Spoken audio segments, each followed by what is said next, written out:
It's 5:00 p.m. We'll go ahead and call the meeting to order. Do a roll call. Mrs. Harden? Vice President Heredia? Here. I'm here. Secretary Terrazas? Here.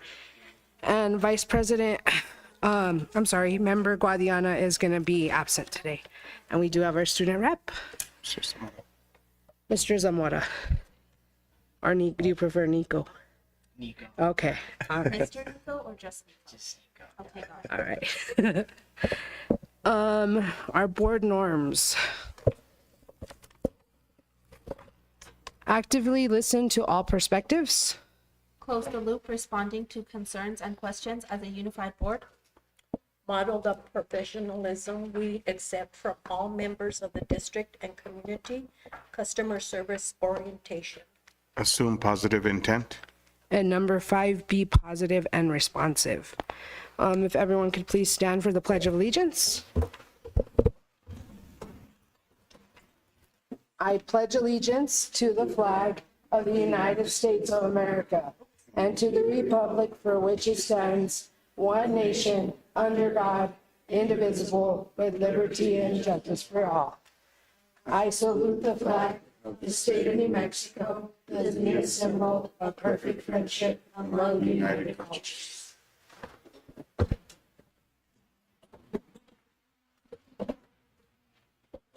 Do we have our Kiwanis Student of the Month for April? Okay. We got one-on-one. Whenever you're ready. Go ahead.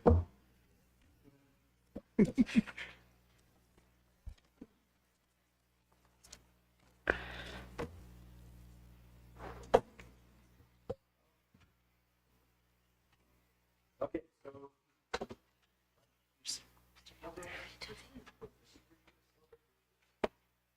so it's now middle school. It's now middle school, student of the month, Senia Altamirano.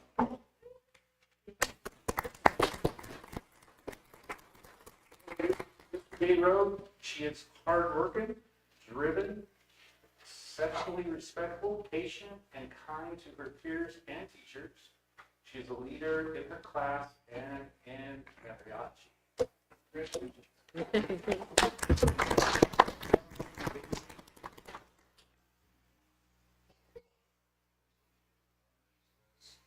But hang on to this because we'll do pictures in a second. All right, for the Cobre High School student is Adriana Hernandez. She is a senior year this year, is always present with a smile. She is one of our 9 students that did not have an unexcused absent or tardy all last 9 weeks. She's involved in cheer as the captain and the state champion, in HS, Innovation Zone student, Key Club, president of student council, not to mention she was an all-American cheerleader last year. Even with all her involvements, she still boasts a 4.12 GPA.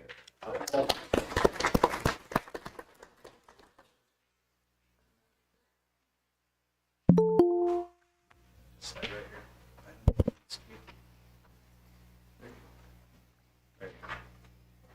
The more you hide me, the better it is.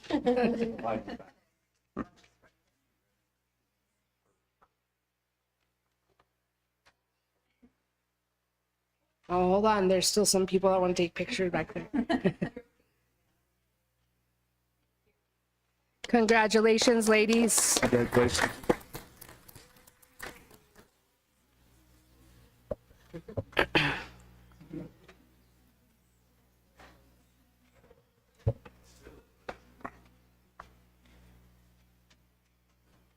All right. That moves us to our adoption of the agenda. Is there any recommendations? I'd just like to recommend if we could table 12A and then 13A until our next meeting. So I'll entertain a motion with the tabling of those 2 items.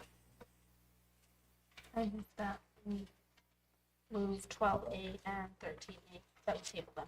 Okay, do I have a second? Second. All right, all those in favor of adopting the agenda signify by saying aye. Aye. Opposed, same sign. Okay, that moves us to item 3, public input. Item A, agenda items. Is there anyone for agenda items? Okay, anyone online, Caitlin? I do have someone that wrote down for items of concern. Christopher Palomares. Okay, if you don't mind coming up. And then I'm just gonna go over some rules. Okay. The board provides the opportunity to speak on either agenda items or items of concern, or both. In order to ensure that each individual has an opportunity to address the board provides a speaker up to a total of 5 minutes to speak during one or both designated public input times. The board president will recognize speakers, maintain proper order, and ensure adherence to the time limit of 30 minutes for all public input speakers and a maximum of 5 minutes per speaker. The president may also set a time limit of less than 5 minutes for all individual speakers based upon the number of requests received. Questions of fact asked by the public shall, when appropriate, be answered by the president or referred to the superintendent for reply. No action or discussion shall transpire among board members regarding public input, questions, or comments. Questions requiring investigation may be referred to the superintendent for later report to the board. Questions or comments on matters that are currently under legal review will not receive a response. Personal attacks on board members, district personnel, or other persons in attendance or absence by those who address the board are discouraged. Presenters are caution that statements or representations concerning others that convey an unjustly unfavorable impression may subject the presenter to civil action for defamation. Sorry, that was a mouthful. Whenever you're ready. Good evening, my name is Christopher Palomares. I'm the parent of 5 students in your district. I'm here to express a concern regarding the possibility of the automotive program being reinstated at Cobre High School. I believe that the skills and experience that students would gain from this program could not only lead them to a fulfilling career, but also contribute to the development of a more well-rounded generation of future adults. The experiences gained from these classes would prepare the students for the future of their education and careers in the automotive industry or for basic maintenance as owners of automobiles. I have conducted a preliminary search online and identified over 22 businesses here in Grant County involved in the automotive industry. While I do not intend to diminish the value or the current elective courses such as ceramic arts and home economics, I do believe the automotive program would provide students with a greater opportunity to find a career path that aligns with their interests and abilities. I personally do not know anyone who graduated from high school and went into the field of pottery making and made a living out of it. Programs that expose the students to the automotive industry can inspire and prepare them for careers as technicians, engineers, innovators, and business owners. Industry offers a diverse range of career paths for students to follow, ranging from technicians, service managers, to shop owners, marketing professionals, and sales representatives. The United States Bureau of Labor Statistics projected a 6% growth in this automotive field of technicians alone, which translates to approximately 77,700 new jobs per year. A few weeks ago, this board were asked how they ended up on the board. Ms. Begay, you responded with that you could voice and address the lack of curriculum. I do believe that adding a valuable program that can help our students will be a valuable contribution to this goal. Mr. Terraza, you emphasized the importance of the children. Let us help those students to learn and understand vocational career paths. Ms. Harden, you suggested an idea for a business for children. to work at after high school. Let us encourage those who thrive differently than in books or classrooms to have a better chance for success. Sorry.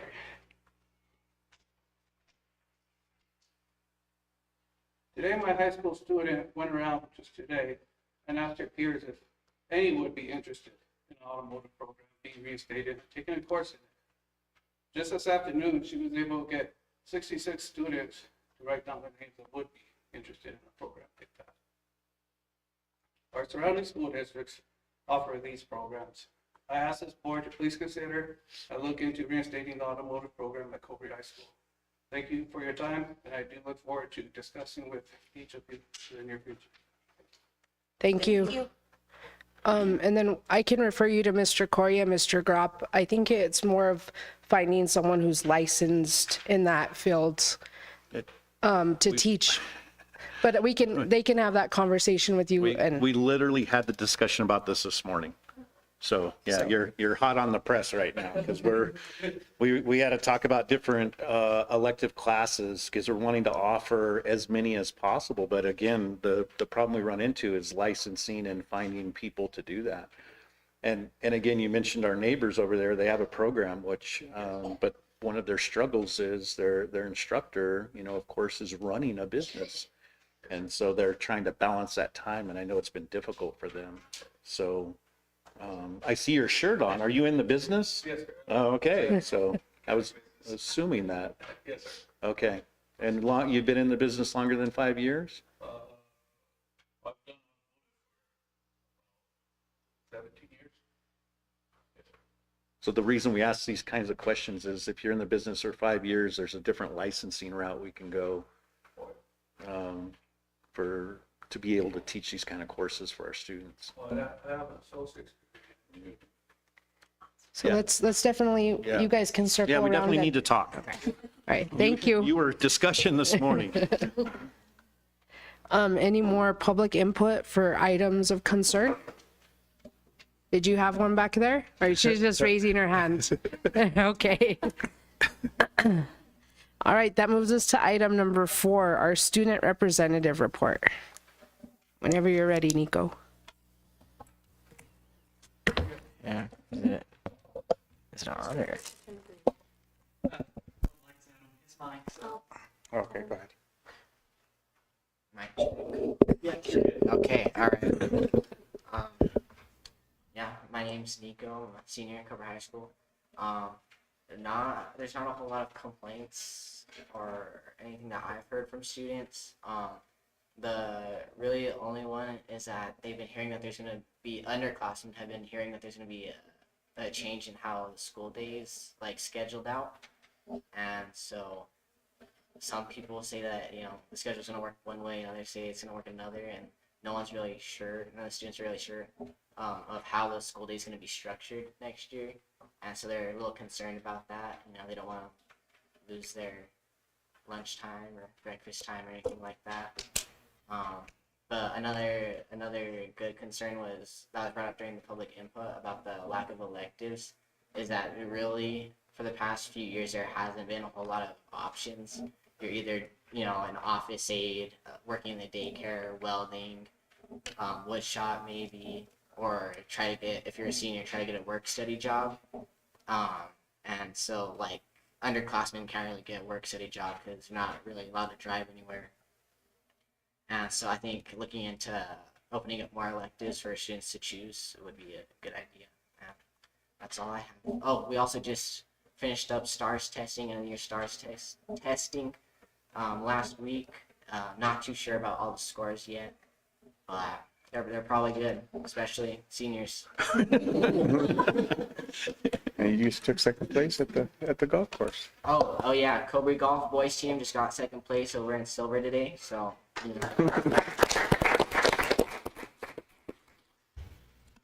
That's all for me. Thank you. Thank you, Nico. Any questions? No? All right. That moves us to item 5, new business. And Nico, if you need to leave, feel free to leave whenever you need to go.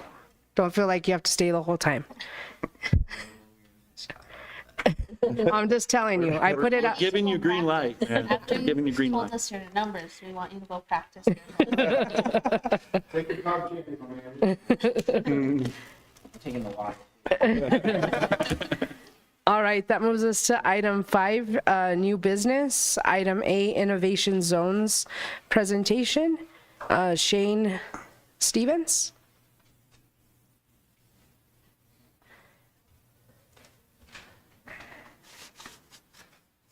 Good evening. Good evening. Thank you for inviting me to speak to the board and to speak about the wonderful students that we have in common and the great work that they've been doing this year. I want to give you some information, just some updates, what we've done over the year, but I've invited 3 of our interns to come and speak with us this evening, just to share a little bit about their experiences,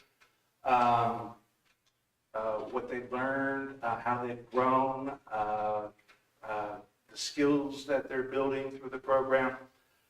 So I will invite them up here in just a moment to to give their experiences with the program. For those of you who may not know what Innovation Zones is, it is a grant that was issued through the Public Department of Education, through the PED, to foster the growth of CTE pathways and to help us to develop internships that are going to align with student career goals. And it has worked brilliantly so far. And I will go over some of the successes that we've had this year.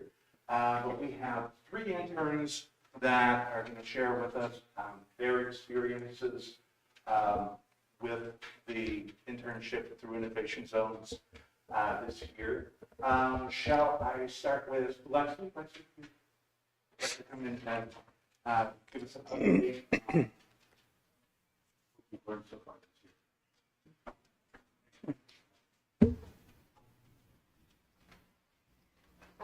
I'm Lexi Solo. I work for Innovations for Identity at the Forest Service office. She's the fish biologist. And I've learned quite a bit for like the little time I've been there, because I wasn't there for most of wrestling season because we have a complicated schedule. But I've learned that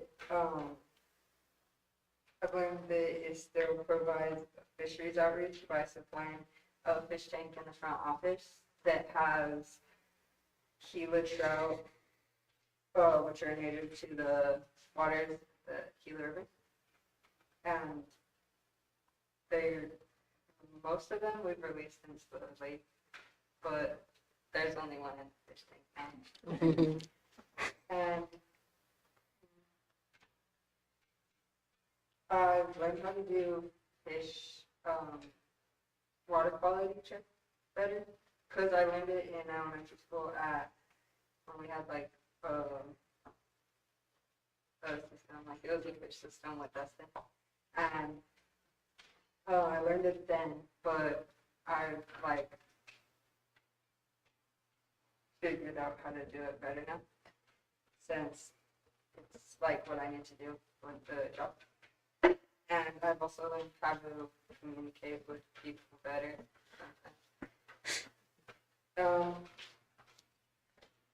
And it'll help me in the future, because in the future I want to be a marine biologist, which is like bigger water animals, but learning how to maintenance the smaller fish first will help, because it'll give me an experience of working in a professional environment and understanding like what applies to the job. It's helped me make a connection with people that will help me go where I want to. I've made a connection with the forest hydrologist, Carolyn Corey, who is inviting me to meet a marine biologist who is like a professor at one of the higher up marine biology schools. And so that will help me. So can I ask you what's been your favorite part? Probably the fish tank. Okay, and is there any areas of improvement that you see that would make it better or? Well, we just changed the water because it's like, it was really All right. Thanks so much. Have you been fish shocking yet? No, I'm gonna do that in the summer because it's more of like a Okay, warmer water shop, but I'm gonna do that in the summer. okay. That's a fun one. Don't miss it. Thank you. Thank you. Thank you. Next up, we have Taylor.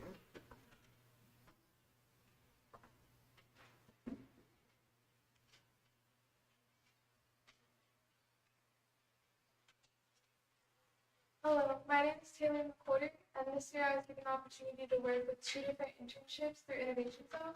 I was able to work with Cobre Media, taking photos with Mr. Burnett, and I was also able to work with the Youth Substance Awareness and Prevention Coalition. With my work with the Youth Substance Awareness and Prevention Coalition, we were able to educate students on the effects of drugs and alcohol on their body. And it really helped me improve as a person because I learned how to work better within my community, how to approach different situations in different ways, and I was also able to develop life skills with working with children. Within my work with Cobre Media, I was able to learn how to take pictures and work with camera. I was also able to get to know my Cobre family more and be more interactive with the students as I was taking pictures of them. As somebody that transferred from a different school, this year it helped me socialize and create more friends. I want to thank Shane for always being very involved with us and always checking on us, making sure that we're doing okay within our internships. Through Innovation Zone, I was able to learn money management. Since we are getting paid, I was able to learn how to manage my money. I was able to learn what it's like to have to be on time for a job and what it's like to have a real job. In order to succeed in life, we all have to have a job at some point. And I was able to learn those life skills early. Thank you. Thank you so much. Thank you.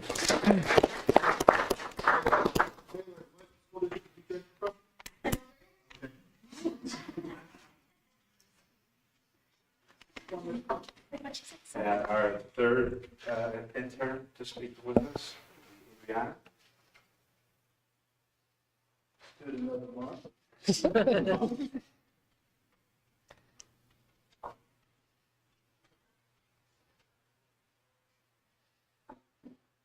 Hello, I'm Adriana Hernandez, and for my Innovation Zone, I was working at Central Elementary and I'm a second grade teacher's aide.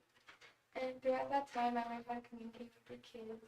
I learned how to grade papers, and I learned how to communicate with teachers. It has helped me want to pursue teaching more, and it has helped me want to help children more.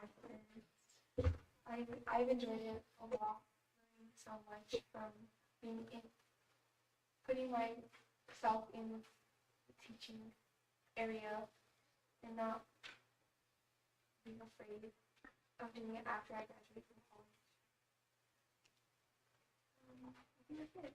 college. So I have to ask you, do they tell you a joke? Because I used to teach second grade and they always like to tell me jokes. Have you heard a good joke from a second grader? I heard a lot. You have to have a sense of humor when you teach. So I'll thank you for considering the profession. Are you planning on going to school here in the area? Yes, I found that. So we need to chit chat. There's a fellows program that you can, while you're going to school. So we'll talk. Okay, thank you. Thank you. I mean, with your Because I slacker teach second grade, I 4.12 want her. GPA. I want her to be my second grade teacher. Thank Thank you. you. Good job.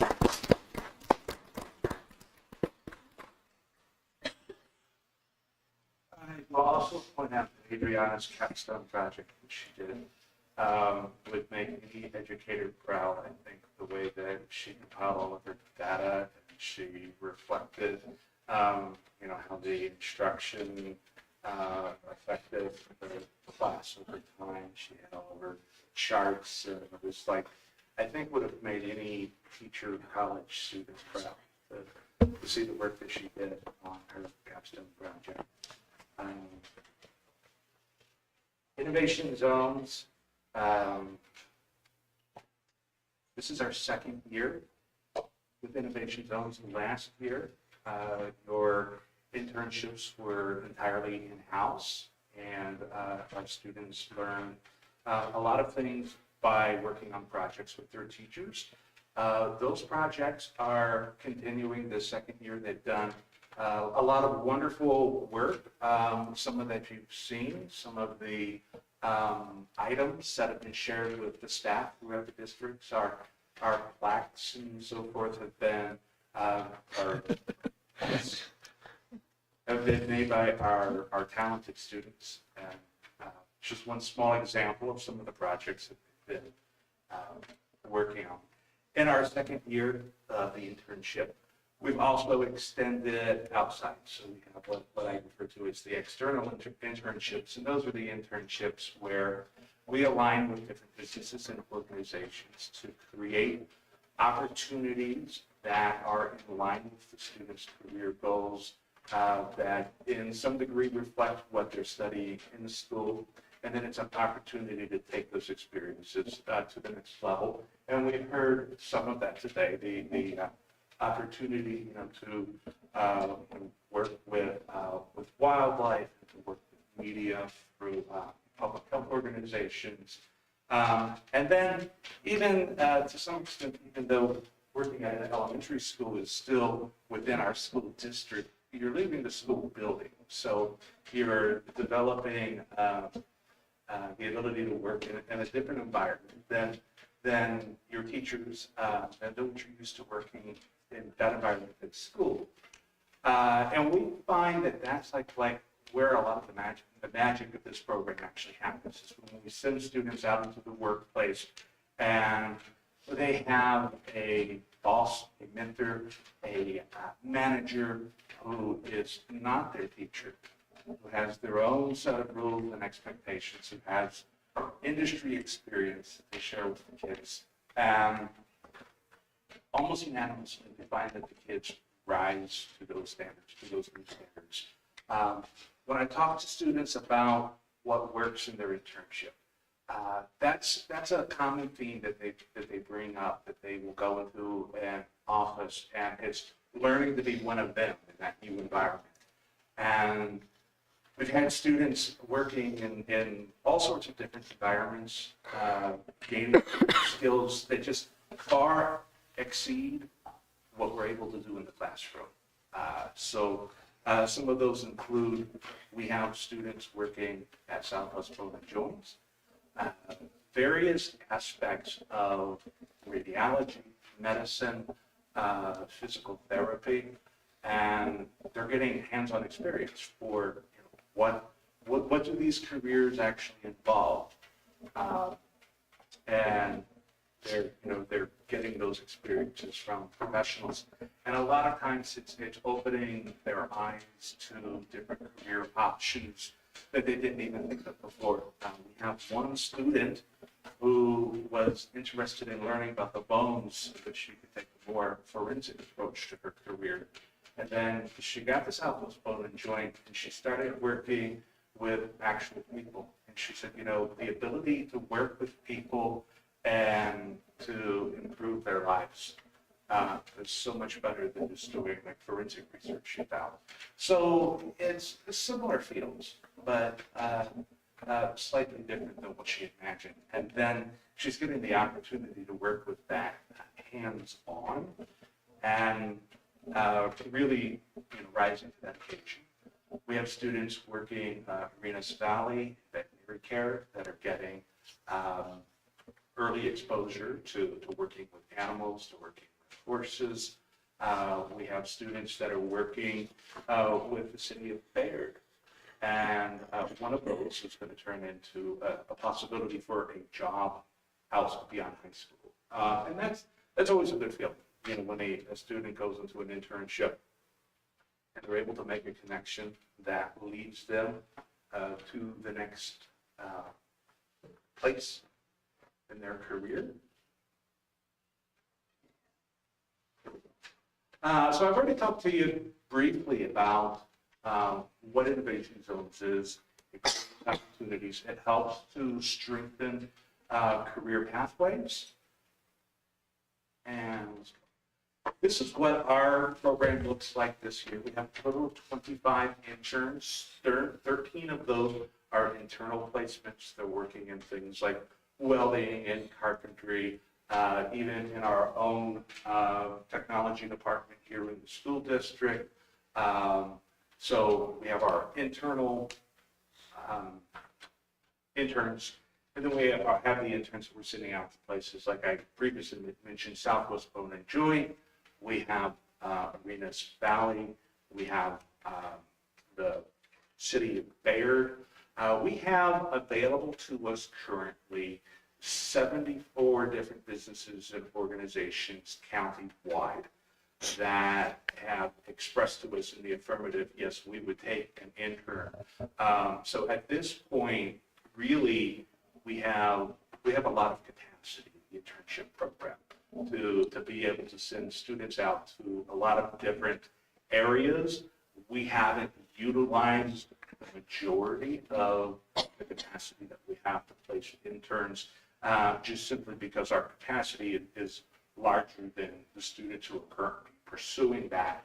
And then sometimes it's not a career alignment. So it's a very student-centric, we start with the student, what are their career goals? So we're not going to send them to an internship working in a business that doesn't align with what they're doing. So, but yeah, we have 13 students working in-house, 12 students working out in the community and really kind of shaping their career paths. We have been working with the U.S. Forest Service, Grant County offices. We have the ability to place students in the county treasurer's office, the county manager's office, a lot of city and government offices throughout the county. We have the ability to place students in all sorts of different places with that. This year in the healthcare area, we have added the Gila Mugres Independent Physicians Association. We have one student working there, and going forward, we look to develop more internships within those offices.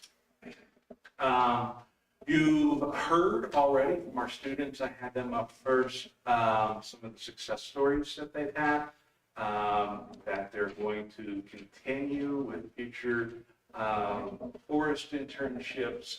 We have students working alongside Silver High School students at Southwest Bone and Joint. Those are going very well. And then we have a student who will continue working at the city of Bayard.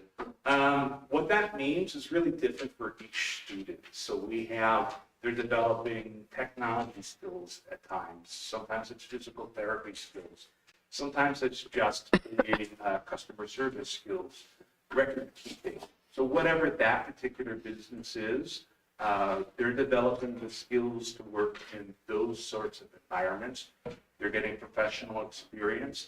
Our mentors have been great.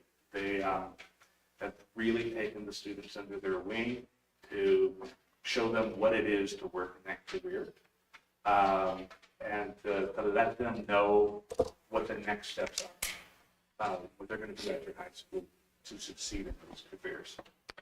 I'm sorry to interrupt, but I had a couple questions. Yes. So I sit on the finance committee, and my reason was I saw all this travel happening by people in our district, and I said, well, where are they traveling to? And I didn't know part of the grant funding was they get to travel and see other Innovation Zone sites. So do you travel along with them and see these other districts where this grant is taking place? I do some of that traveling. I haven't traveled with Cobre this year. Cobre, you have done some of those, but I've traveled to other places to meet with them and to learn what they're doing in their programs. I meet usually at least once a month in a cohort group from that is Innovation Zone schools from across the state who are doing pretty much the same thing that we're doing. And we share what's working, what's not working, how we can improve, many of the challenges that we face. Those were my exact next questions, and that's what I put in my email, like what's working, what's not working, what models have we taken from that are, we're utilizing in our district? Are we a potential site for them to come visit? Those are some of the questions I had. I'm sorry to interrupt, but Absolutely. Actually, some of the things that we're doing in our district and the fact that I'm here this evening, we have this partnership between two different school systems, is in itself some of the innovation which is unique to the state. And just our ability to share resources is really kind of transcends what most of the other school districts are doing. And we've been able to do that in a way that makes sense for us because at the end of the day, we're a smaller area, a rural area, and we're using the same resources. And throughout the innovation zones, I'm sharing resources constantly in terms of we have a student, where we're going to put them. Oftentimes, that's the connection that I've already made from working with another school system. And we tend to kind of switch back and forth our resources. So that's an area where we're kind of innovative in the state, just our ability to share resources to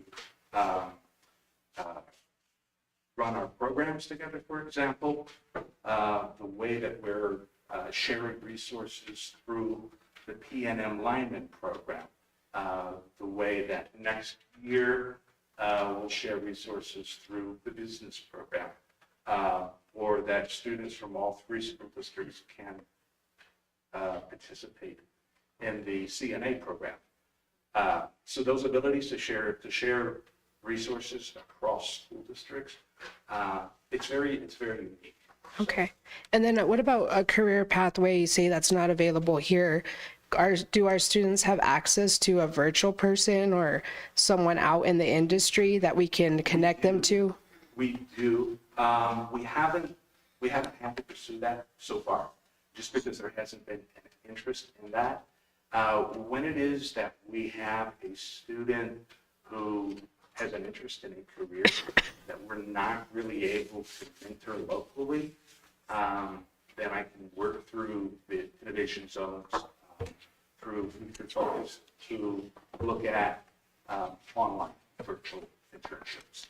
And that's something that we can pursue as the need arises. So if there's a student who is interested in something that we're not really able to offer locally, that makes sense, we can explore it on that. And that's something new that we could try. Okay, thank you so much. Does anyone else have any questions? Right. We're going to continue growing the program. I wanted to share just some of the slides here at the end, some of the things that our students have been working on. As I mentioned, it's both in-house and out in the community. Our students are building, what do you call it? Cornhole boards. Cornhole. Our plaques.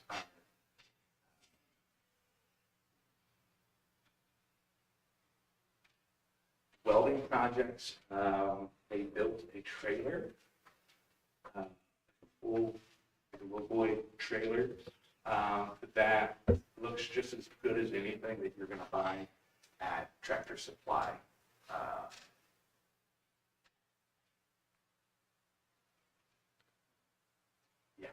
And some of the plaques and so forth that they've been making. They've been really working on their skills in-house.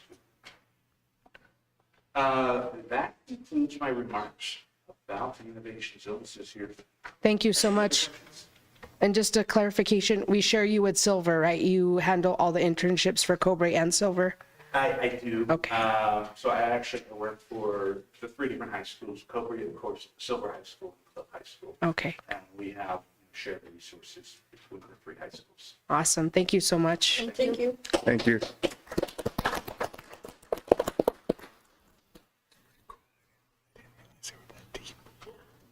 Me neither. So I saw the bills. What's going on? That moves us to item B, our pre-K presentation. Cheryl Montes.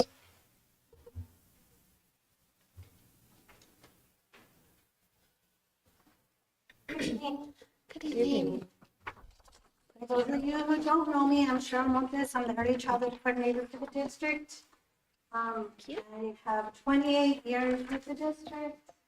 I started out at the daycare and I worked pre-K did the daycare for 15 years as director there. I taught pre-K for 9 and then I'm here currently as the early childhood coordinator. Our pre-K enrollment is currently at San Lorenzo. We have 8 3Y and 8 4Y.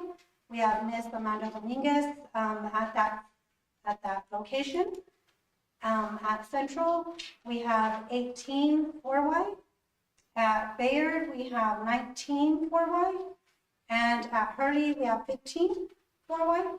Our teachers have a well-established routine with a balance of whole group and small group instruction. Take a deep breath. Our assessment is the ECOT, Early Childhood Observation Tool. Our team has been really, really strong to perfect their assessments. We look at the data here in math, 9.1 one-to-one correspondence.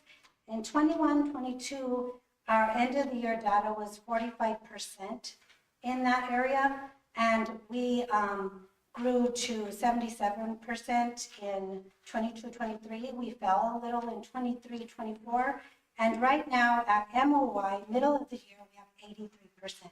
So you can see that we've really been working hard on that to increase our scores. In the ECOT for literacy, conversational ability 6.1, we started out at 70%, 74% in 21-22. We grew to 88%. We fell a little, 82%, and right now at MOY for this year, we're at 89%. So I'm anxious to see our end of the year scores. I give our credit to, we have weekly PLCs to analyze data as a team. We all share ideas, and that's been working really well for us. We have intentional small groups going on. Our teachers really plan deep instruction. We have Heggerty. We work Heggerty and phonemic awareness with Fidelity. We have a new scholastic curriculum that really, really focuses on vocabulary and culturally censored, culturally sensitive reading materials that brings a lot of, just a lot of deeper thinking with the students and reading comprehension. We focus on language modeling, frequent conversations, open-ended questions, prompting with thought processes. Our program, like I said, has a new curriculum, the Scholastic Pre-K, on my way. We have the Waterford computer program that we use twice a day, 15 minutes for literacy and 15 minutes for math and science. We have our Heggerty phonemic awareness that we do with Fidelity every day. The students really, really like it. Like they even catch on. I even hear some of the parents saying, you know, they're doing it as we're walking, as we're driving past, like Walmart, they're clapping it and they're singing the songs and that kind of thing. So they really catch on. It's a fun learning experience for them. Our family engagement activities, we have 90 hours a year that we have to do for NM pre-K. You would think that that's a lot, but we exceed that already by 98 hours. Our district-wide family engagement activities have, for the fall, we went to the Mesilla Valley Pumpkin Patch. For the spring, we went to the Play Charity Children's Museum in Deming.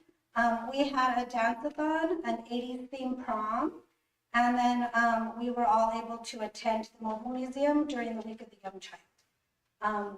Each school plans their own activities as well, so they try to have like one activity a month, but we probably have about 2 or 3 a month. Our end of the year activities that we're planning are the kinder transition. So our pre-K students get to actually go into the kinder classroom, learn with the kinder teachers so they get to know them, and they get to eat lunch, walk around the school with the kindergartners and get to know them as well. So it's a really hands-on activity for them. We have pre-K promotions coming up. We have our end of the year parent-teacher conferences as well. We applied for the FY26 ECECD grant. Cobre applied for one mixed age in San Lorenzo, which is currently what we have for 16 students. Pre-K 4Y for Central, Bayard, and Hurley. We also applied for an early pre-K 3Y program at Central, Bayard, and Hurley. That would be great for our area because right now we have so we would love to have those 3Ys in our space. And then we'll have registrations tomorrow evening for pre-K and kinder. That was okay. I just wanted to see if there's been any collaboration with our director of special projects with family engagement. I know she's kind of taken over a portion of that. Has there been any collaboration with the two of you? We're working on that. So. Okay. Do you miss it? Do you miss the whole district family engagement? Are you enjoying? I love doing that. So I'm there to help with whatever I can.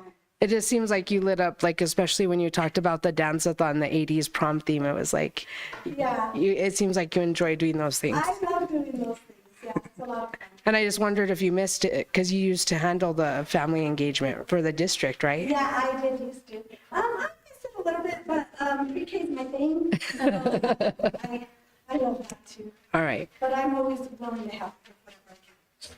Any other questions? Okay. Thank you. Thank you.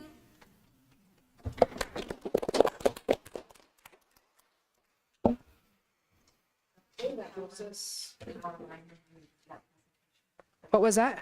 We missed one of the line items on the agenda. Okay.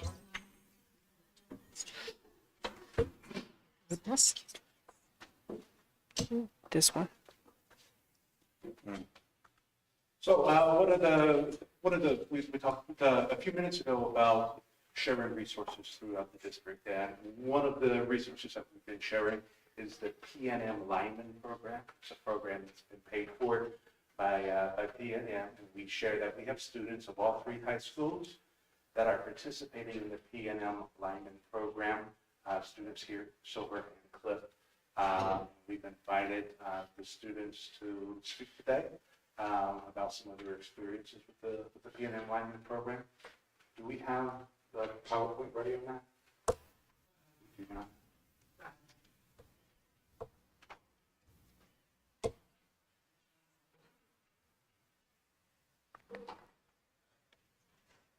Well, how about we just have the students talk about their experience? My name is Adrian Alvarado, and I like to participate in the PNM class because I'm more for well-being, or I'm in between. I don't know what to do like after high school. I'm really enjoying it. We're learning about different stuff. We went to Fort Bliss, and we went to like their recreation center or something like that, and they helped us climb poles. We walked around, like did different activities. for the lineman class. Right now, we are doing a project on like the different trucks and like what the different abilities are for them and what they're used for. We're also learning how to tie ropes and like the personal protective equipment of like what they use and how not to get electrocuted. Thank you. How high was the pole? It was 50 feet. My name is Jared Cifuentes.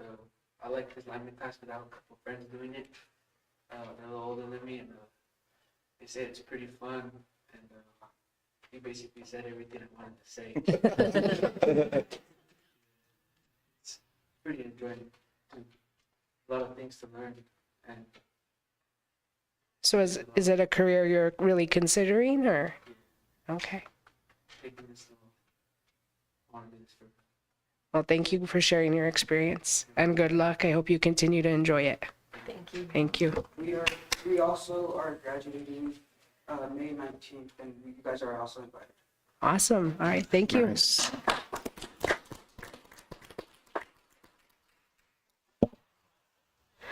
Okay, that moves us to item C, first reading of policy advisories 261 and 262. Charlene, do I need to read them? Is it lengthy? Are they on our website? Yes. Okay, I'm just going to direct people to the website. If you have any questions, we'll do this first reading and then a second reading, but please feel free to email any one of us about any comment you have on the policy advisories 261 and 262. Okay, that moves us to item 6, administration principals / directors reports. Item A, Bayard Elementary Principal Wendy Tao.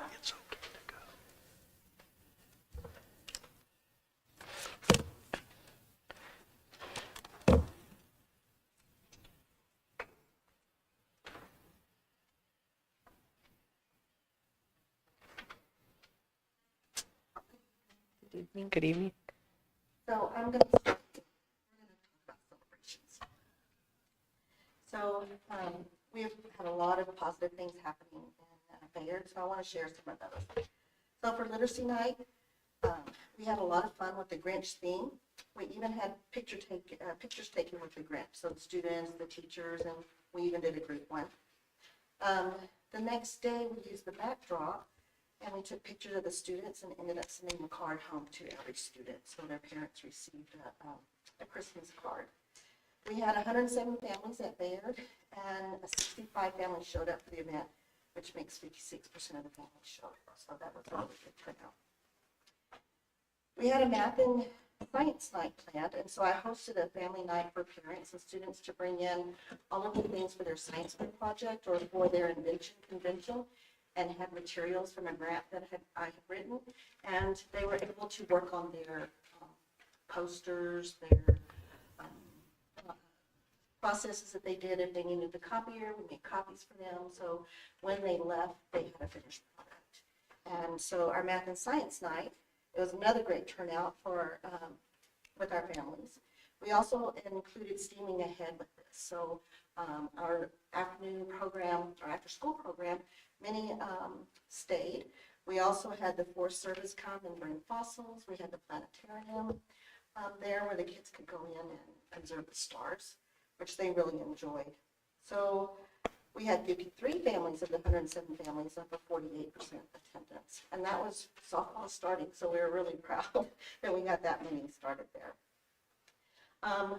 The students got to stand with their projects and share as people walked by, and then Steaming Ahead awarded the students with ribbons. So with the grant, I got the rose ribbons. Every kid got a participant ribbon, but then they got to tell about their project, and then they were awarded first, second, third, and honorable mention. And that was, we had participants. One was a pre-KK, and then we had a couple other kinder all the way up to 5th grade that participated in that. Also with our literacy night, I forgot to mention that the whole school worked on kind of like summaries or something important about a book, and they used cereal boxes. And it was one of those things you see on Facebook or TikTok. And so they presented those as well. And then some of them are still in the library that are represented by the students. And that was, again, K through 5th. Ms. Montes is one of our cheerleader coaches along with Ms. Lopez. So we've had cheerleaders all year. They've done a magnificent job in learning new cheers. So every month when we have our terrific kids, they perform in the morning or right before. They even created their own terrific kids cheer. So we're really proud of them. Ms. Montes took a couple of the cheerleaders to the high school when they were performing before they went to state. And the cheerleaders made each of them bracelets with their initials on it for them to wear and a little gift bag for each one of them. And so they presented them to the girls. We also had an awareness walk, which I'll talk about that in a minute, but they led our awareness walk through Bayard. And so they were in front and that during our cheer. As Ms. Montes talked about, we had a pre-K, had their dance-a-thon, and they danced the little neon hearts away. It was really cute, decorated as well. There are 65 students enrolled with and 35 families attending, and that was for the whole district. So we had 52% attendance at Bayard. They decorated the cafeteria. Our PTO is going strong. We meet once a month, and then right after we have our PAC meetings. But PTO has been very supportive. They're hardworking at trying to, as Mr. Corey sees, a lot of fundraisers go across, just trying to get incentives for the teachers and the students. So we've had Valentine Grams, money grams, and the Valentine Grams, PTO worked with Sonic and they got all of the teachers a Route 44 drink. And now they're working with their funds and stuff for teacher appreciation. So we're looking forward to that. Our fun day is a big hit. It will be May 14th. This year we're including families along with the students. So not just students, we want the families to come and partake in that. Hot dogs and things like that, jumping balloons, all kinds of activities for that. We have hot dogs that have been donated by a local business, and the Sheriff's Department's going to grill those hot dogs for us. So you're all welcome. Tuskie's will be donating snow cones, and Gila Regional has already donated $300, and we have other funds that have been coming in. Testing is going great. The halls have been decorated. If you've been in the hall, the 3rd through 5th hallway is decorated. We had the parents come in. We put blank paper up. The parents came in and wished the students well on their testing. So next Monday, we're going to have the same thing, but we're going to do it for K through 2nd now since I-Station is starting. So we're going to do the same thing with the lower grades and decorate their hallway as well. The kids really enjoy going down the hallway and jumping up and touching things. Steaming Ahead is starting to wrap up their programs. I believe Monday they will have their after-school part where the kids share what they've learned and share with the families. We have at Bayard 55 participants, so that's a good amount of students at our school. Our house events have been going strong. We had one where Ms. Montes created a PowerPoint for our students who have, I don't like the word disabilities, but awareness of the disabilities that some of our children have. So we have PowerPoint that we shared with the kids, the color of the ribbon, we talked about each one, and then the houses went and made banners, and so we had an awareness walk on, I believe, April 2nd. And the fire department and Bayard, and so the police department were part of that when they went with our kiddos as we walked around for an awareness walk. So, like I said, we have a lot of positive things going. There's still more to come. We're in the middle of all the testing, and the kids' spirits are still really high, which I think is a good positive for our students. Thank you. Thank you. Next, we have item B, our Central Elementary Principal, Ms. Roxanne Ogas.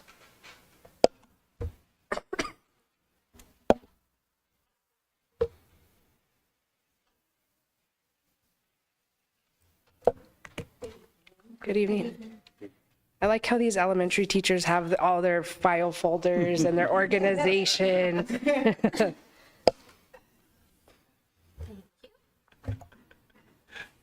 we go. There Thank you you. go.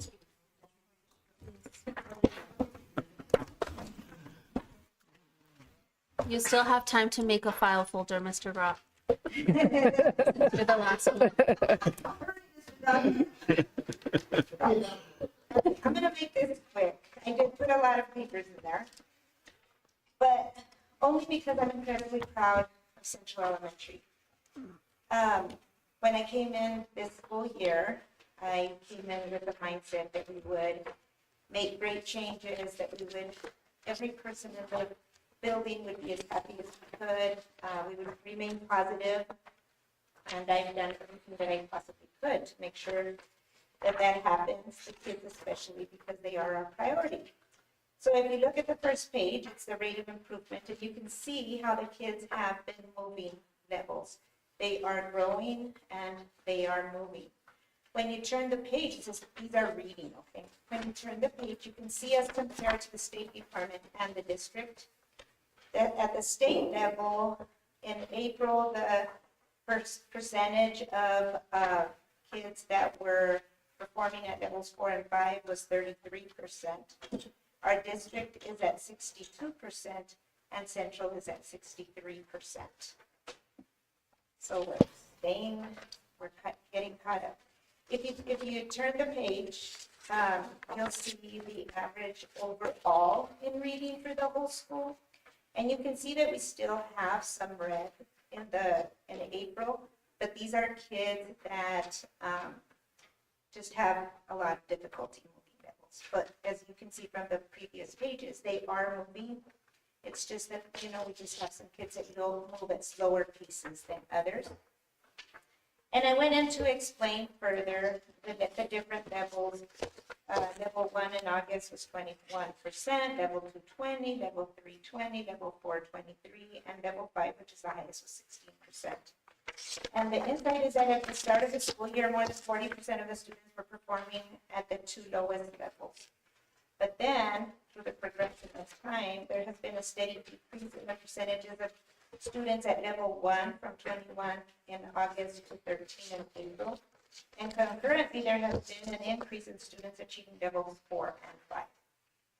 So I'm not going to read this whole thing to you because it took me all evening, and I know Mr. Roberts is going to do that. But you can see how we have been showing growth.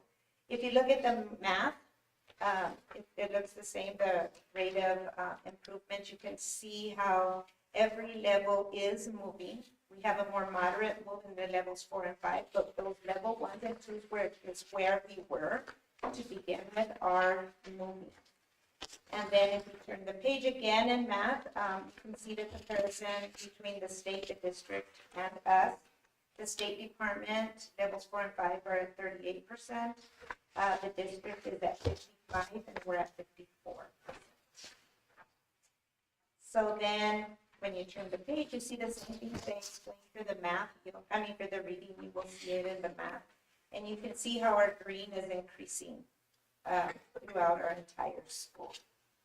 And again, I'm not going to go through every single part of that. You can take it home and look at it more calmly. I just wanted to make sure that I provided you with this information. But then we get into the real nitty-gritty of why we become teachers. Yes, we want them to become great astronauts and great engineers, but they can't do that if they are not happy.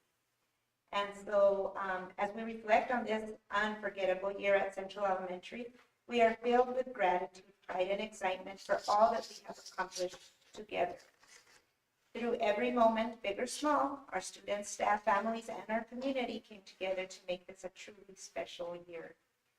So we start off by looking at Marky there, relaxing after school, because we have all been learning so much. So after a full day of learning, even our students find time to unwind and to recharge. Then Miss Debbie, she runs our bookstore. She's incredible. She's also our technology person.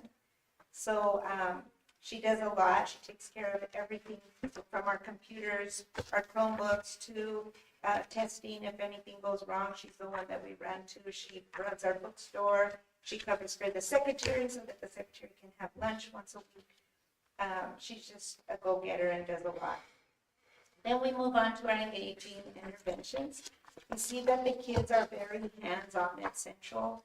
We do a lot of things that are going to create engineers out of them, that they feel, that they touch, that they learn how to create. We expect them to have an imagination and to really grow from these experiences. And then, lots of pictures, sorry. And then we celebrate our custodians because we have the best in the district. Pedro and Ronald, we just cannot say enough about them. And then we also honored our firefighters and police, and the community came to our school and they were placed in a house and they participated, and they're just super excited to be in a house. And they say that now when they see a kid wearing their shirt, they go give them a high five because they're in their house. We participated in the Cobre High School Homecoming Day Parade. The kids made that float. We did not want to be a float that was extravagant. We wanted it to be made by them because we truly believe that everything should come from them and that their creativity should show in all aspects and in everything that we do. Public speaking, you saw them present for you. And we've just taken every opportunity to have them stand up and become public speakers because this is something that they're really going to need moving forward with their academic and their work environments, whatever it is that they decide to do. And then we did do NDI, National Dance Institute. I am a passionate lover of dance and NDI. This is my baby, and so this year, Central Elementary was able to participate, but next year, another elementary school from our district will do it. We did trunk or treat and Christmas tree lighting. And then I want you to see that picture at the bottom, that picture of that little boy wearing that SpongeBob suit. And there's his EA wearing a Patrick. This little boy could not sit. I want to cry. Could not sit for 2 minutes. He was not very nice to some of us. And this year, this boy, although in the red, has grown tremendously. He sits, and you're going to see another picture of him later on, where he's sitting just so in awe of everything. Because this is what we do. We want this passion that was instilled in us to teach, to be in them, to learn. We also learn about diversity and culture. And then we have amazing people that come and help us with our Thanksgiving Day meal. Our veteran celebration, we cannot go without celebrating our veterans. It's a very big part of us. And we had our DARE program with our 5th graders. They did an excellent job, so much so that one of our 5th graders won the essay contest this year and won a bike. We had a winter dance. See why I didn't want to go over scores with this stuff. There's a lot, and there's a lot more, but I didn't run up it. Winter dance, and there's Mr. Corey being the conductor at the Polar Express. And you see on the left of Mr. Corey, the picture, you see that little boy in the green pajamas there? That boy would have never been able to sit like that. And look at him, he was just so in awe that he sat there for the entire time. And of course, we celebrated our counselor. And then if you turn the page, we have Mrs. and Ms. Castro, who we're celebrating next week, our Teacher of the Year and our Staff of the Year awards. And then costume days, we just dress up because it puts a smile on the kids' face, and we don't care that we look down or whatever. As long as those kids are smiling and happy, that's all that matters. We selected a science program this year that some of the teachers came and presented to you last month. And they stayed after hours, no questions. They didn't care that they were staying there overtime. They just stayed because this is what we do. And those teachers that you see there are teachers from every school, every elementary school in our district. And we all came together and they worked together and they really worked hard, making sure that they were picking a science program that just brought that out of our kids. And Mr. Lewis goes to every single school doing music. If you see the next page, I'm trying to hurry here because I know Mr. Gropp is in a hurry. Testing motivation, our third, fourth, and fifth grade teachers invited the parents to come and write notes for the kids in the hallway, motivational notes. And so the kids were excited when they came into school the next day and they were all of these messages from their parents. And the teachers and myself wrote notes for in case we had kids that their parents were not able to come. And then we celebrate our athletes, we celebrate success, and I'm not going to say much, but the track meet, we brought a lot of blue essentials after the track meet. Our house point celebrations, it's amazing. Thank you so much for including that because it's really made a difference in the district at our schools.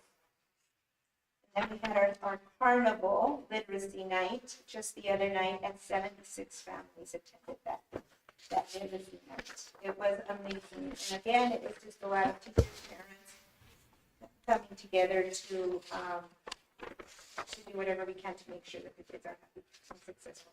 If they're happy, they're gonna learn. And then we have Miss Bayard, who's an amazing.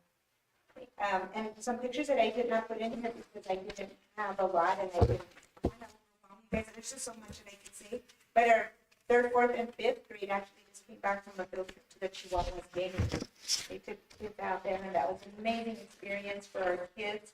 The kindergarten went to Farm and Ranch and Chuck E. Cheese. So at Central Elementary, our growth this year has extended far beyond academics. We are proud to say that our school culture and climate have flourished as well. Every day, our students are growing, learning, and becoming more confident in themselves and in their abilities. They are not only showing academic progress, but they are also happier, more engaged, and more connected to our school community. Their joy, growth, and success are the reason we show up every single day with energy, passion, and a deep commitment to making a difference in their lives. We are Central Elementary. We are explorers, we're learners, and we are fun. Thank you. Thank you. Are you exhausted, Ms. Ogas? Are you going to enjoy your summer break? I am. Thank you so much for sharing all the pictures. I'm a little biased because my nephew attends Central Elementary and I taught there, so I think everyone kind of has a little bit bias. Suzanne with Bayard and Mr. Corey with San Lorenzo, and David with Hurley over here. So just thank you for all the hard work you do. And I sometimes have the pleasure of dropping my nephew off in the morning, and I get to see Miss Ogas greet every student that exits every vehicle in the drop-off with a smile, a hug, or a high five. And I think that makes a huge difference when kids get to school to see their principal greet them at the door, the first person. So thank you for the work you do. Thank you. I appreciate you very much. The pictures are the best part. Thank you. Thank you. Thank you.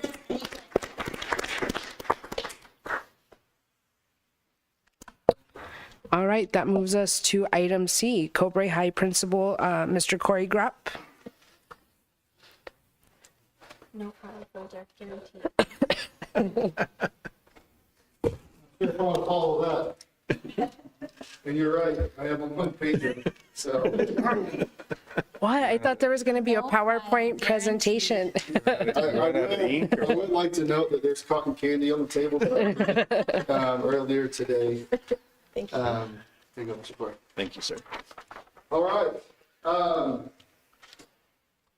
So before I go over the numbers, I do want to talk a little bit about how the year went. I do want to highlight Taylor. She came from Silver, and Silver is a good heartening school, but I love taking the best of the best, and she is one of the best of the best. She's how many pounds of food did you get donated for the dogs and the animal shelter and all that? How much was that? So she did it by herself.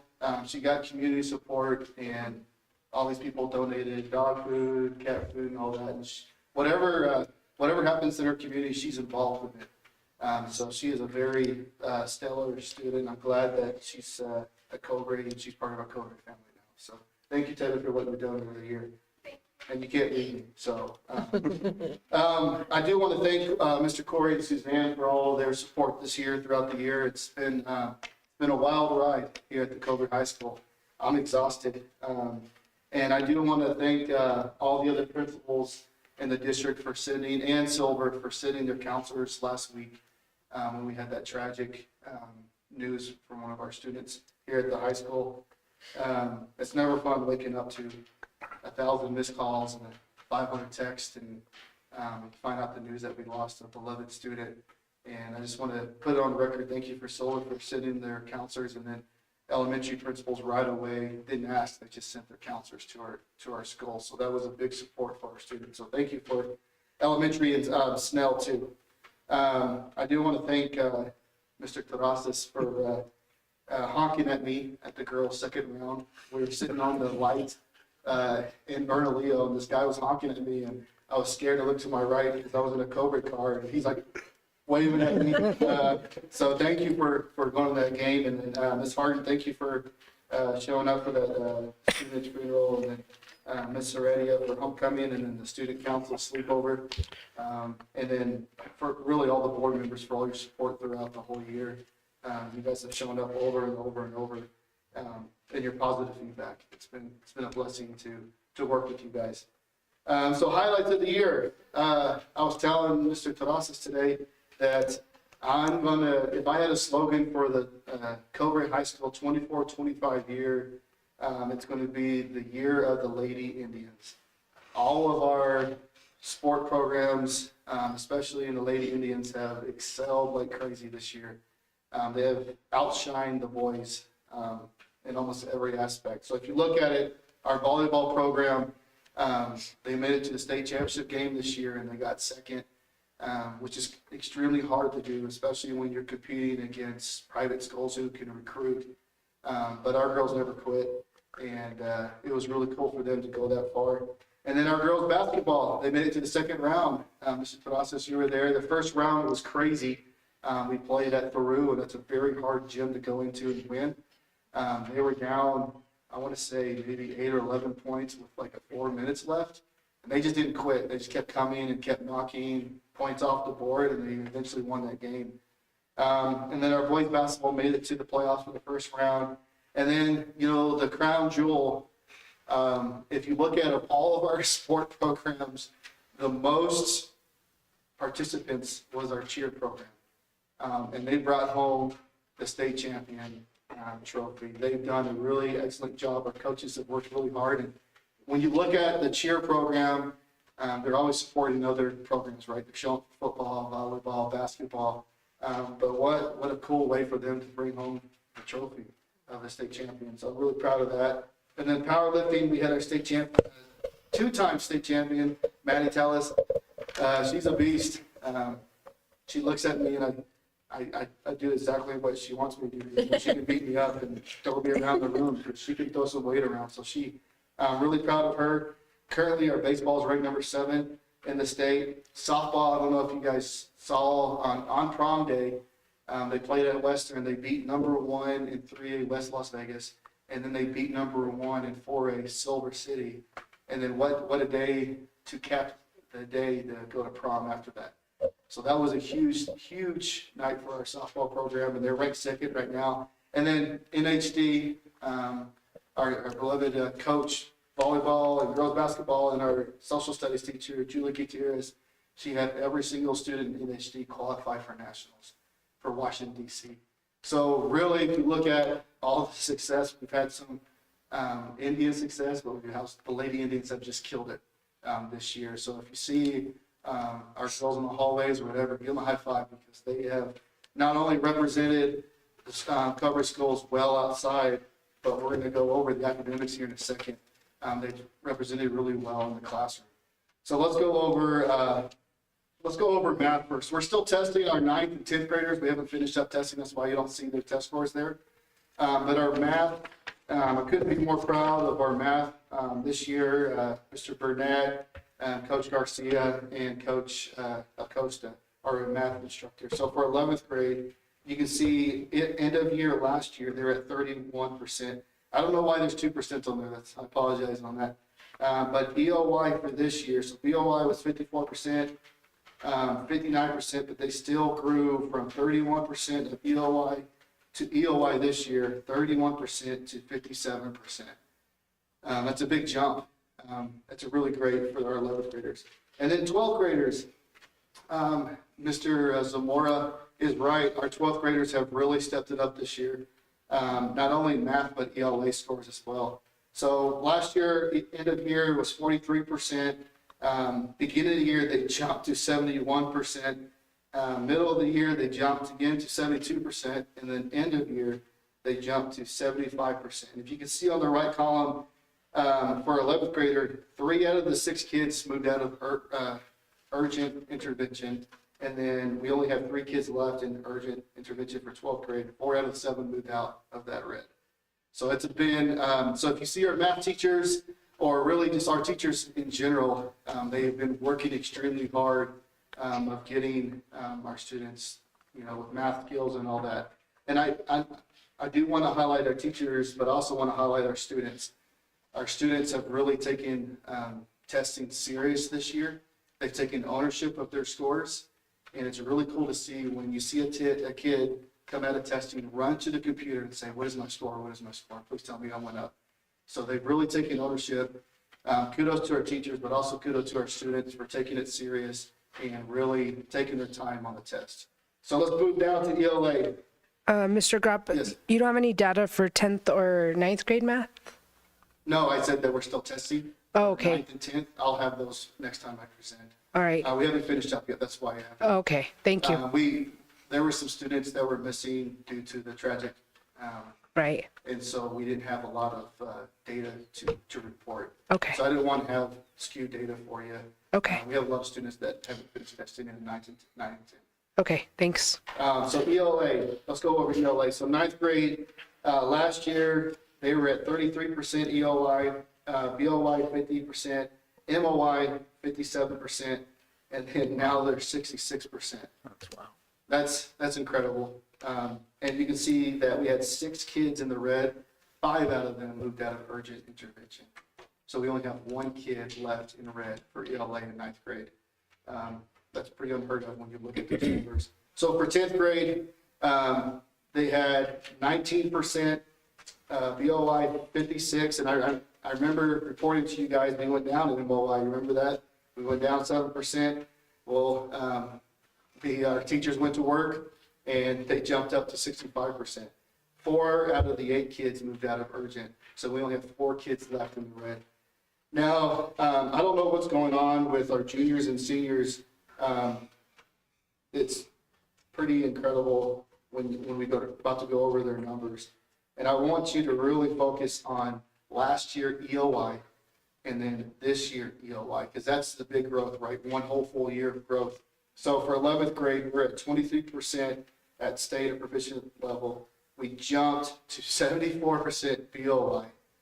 MOI, we went up another 5%, and then we went up another 5% to 84% of our 11th grade class in green. And if you look to the right, Mr. Terrastas, how many kids do we have in the red in soccer in the junior class? 0. I don't know what to say. So Miss Ryan and Miss Garrett, if you hear me on this, your hard work does not go unnoticed. You guys have killed it this year. I mean, to have 0 kids out of a whole class, a cohort, and not urgent intervention is almost unheard of. And they moved every single kid out of red this year. So that's really, really cool.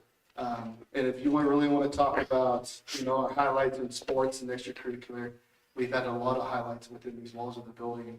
And to me, when I saw that come out, I don't know, I didn't even know what to think. I went home and bought me a steak dinner. I didn't do anything, but I sure ate that steak. And then 12th grade. Again, I want to remind you, in 12th grade, they went from 43% in math to 75%. Now let's go over English scores. 12th grade, they're at 27% EOI last year. They went to 69% of BOI. And then they went to 80% in MOI, and then they jumped to 83%. So we have a cohort of seniors who are about to graduate that are 75% in math and 83% in ELA. Again, bought myself a second steak, and I ate the second steak that night after that. That right there, again, Ms. Garrett, Mrs. Ryan, Mrs. Garrett, you guys have killed it this year. And I do want to highlight our students again, because I think the biggest change that we did this year is that we shared what their scores were before. And I'll be honest with you, and you can talk to Mr. Corey, I'm not lying, when our BLY, because you always want your BLY really small, right? Because you want to show this crazy growth. When our BLY came out, I was like, oh crap. They're really high compared to last year. But we showed growth throughout the year. Crazy growth. To have two cohorts above 80%, I remember telling you guys when we were in the 74 and 69, I was like, why can't we get to 80? Why can't we do that? And we did in two cohorts. That's wild to me. And I'm so proud of my teachers. I'm so proud of my students. This year has been a wild year, but even being a wild year, look what our students have done. And I'm really proud of our students. I'm really proud of my teachers for this. And I really, I said a lot of thank yous. I thank you to all the principals that work with me, Ms. Begay. It's funny, Mr. Palaros is here, because as soon as you started talking about automotive, me and Margaret Begay would call Mr. Corey. Hey, we think we might have somebody for automotive. What are your thoughts? I don't know if your ears were on fire when we were saying that, but every single principal in this district has welcomed Mr. Brooks and I with open arms, and we really appreciate that with Mr. Corey and Suzanne. This year has been a wild year, but the numbers don't lie. The numbers do not lie. We have a lot of good things going here at Cobre High School, and I'm just really proud, like I said, of our teachers and our students. I mean, look at these numbers. I mean, you guys should be proud of our students with these numbers, because this doesn't happen every day. It really doesn't. So, any questions? Congratulations. Thank you, Mr. Grapp. Thank you. It's phenomenal. Thank you.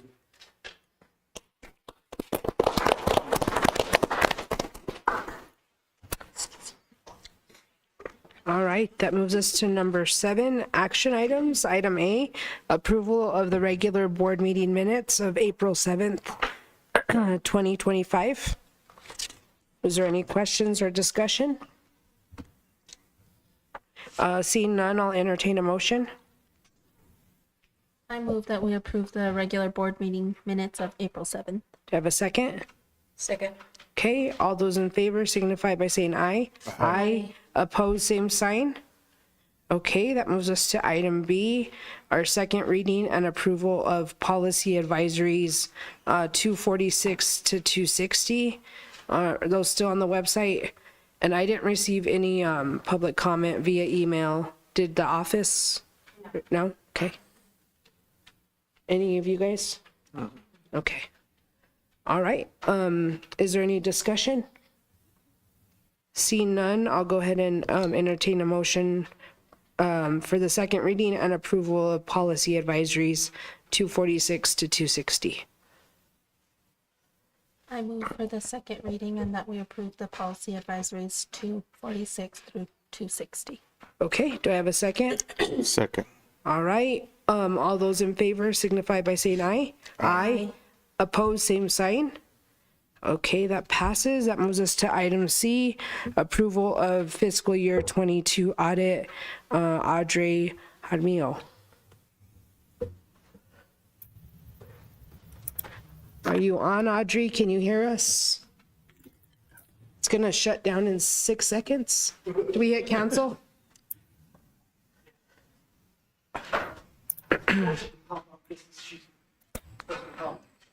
Audrey, can you hear us? Yeah, my name's Scott Eliason. I'm a partner with Jaramillo Accounting Group. I've co-opted Audrey's. Audrey, are you there? Can you hear me?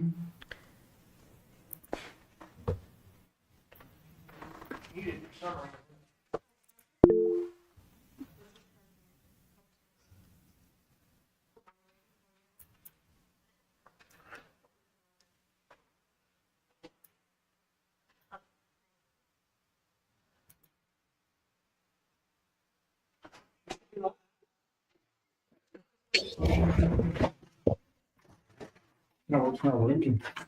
You can see her microphone moving. Audrey, can you hear us? I can hear you. Can you hear me? We can't hear you. No.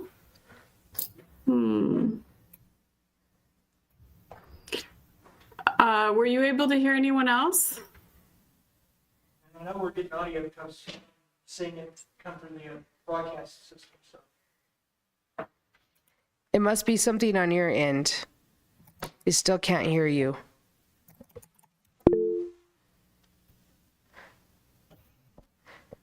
We haven't been able to hear anyone else online. She's the only person who's been online. You're the only person that's been online.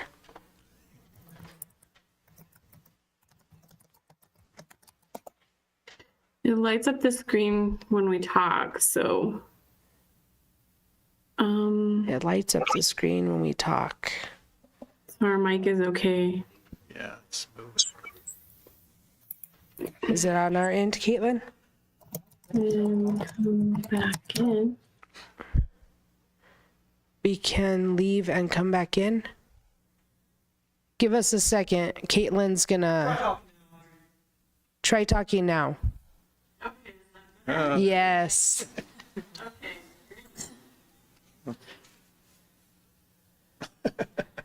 Never mind. Oh, shoot. There we go. Oh, you guys left for a minute.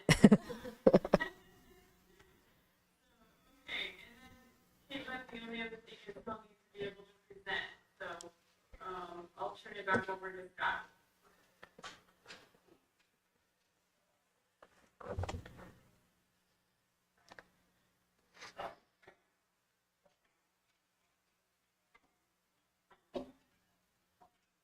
Good evening, Board President and board members. Here to talk about the results of the 22 audit.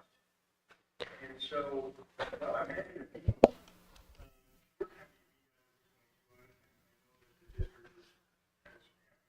also the 22 audit. So the district is behind on the audits a couple of years. I'm sorry to interrupt you, but can both of you guys introduce yourselves and tell us the company you're with for the public so they know what's...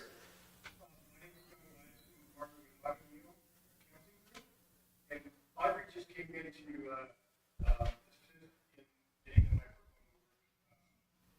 so I'll just the presentation.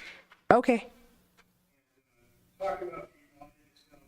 So the audit was completed on March 12th. We had a meeting with a couple of the board members and a couple of audit committee members to go over the results of the audit prior to sending the audit report to the state auditor's office. And then the state auditor released the report a couple of weeks ago. And in the state audit rule, there's a requirement that the auditor meet with governance in an open meeting to go over the results of the audit. And as I mentioned, the audit company at this point is a couple of years behind.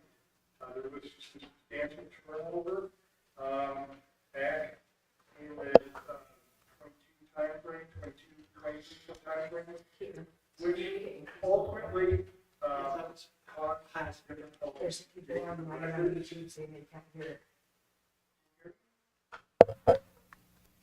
No, it's not on your end. It's on our end. No worries. No, it's for people that are watching the live stream. We can hear you here in the school in the meeting place. So go ahead. I'm sorry to interrupt.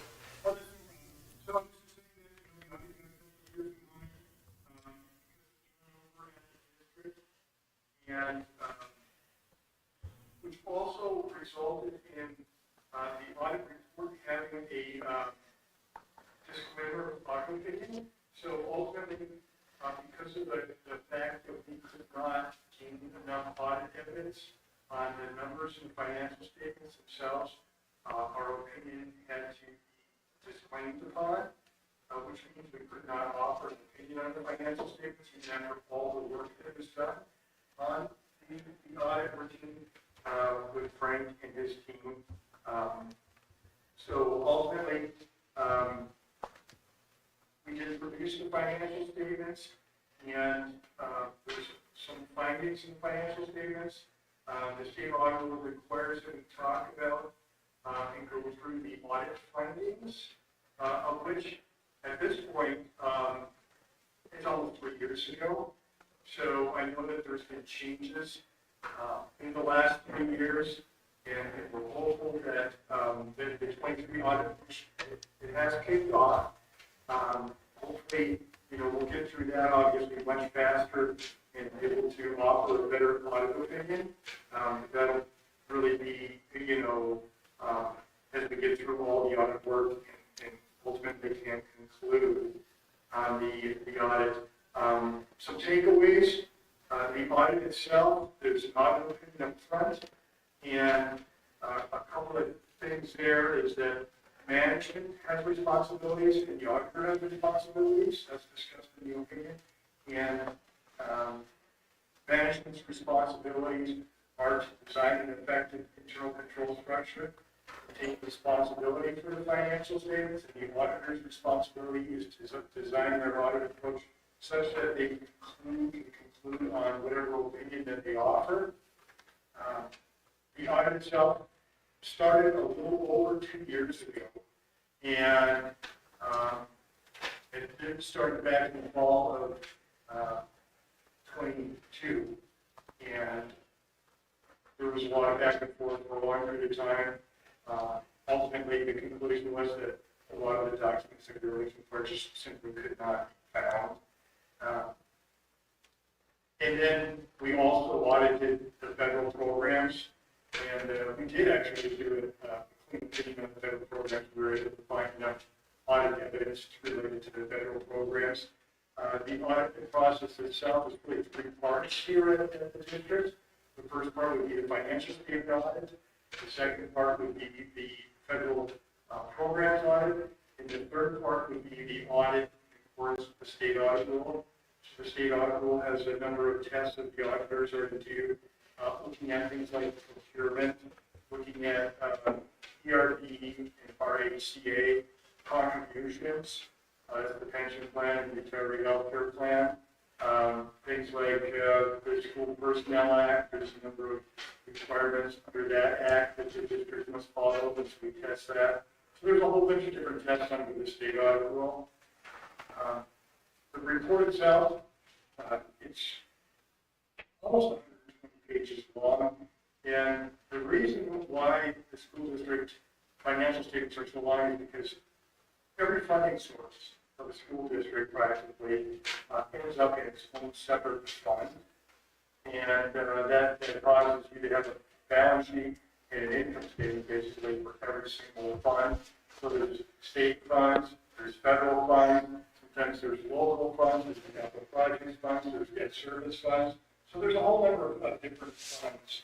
I also share my screen here and see if we can go through a few of the findings that are required to talk about here.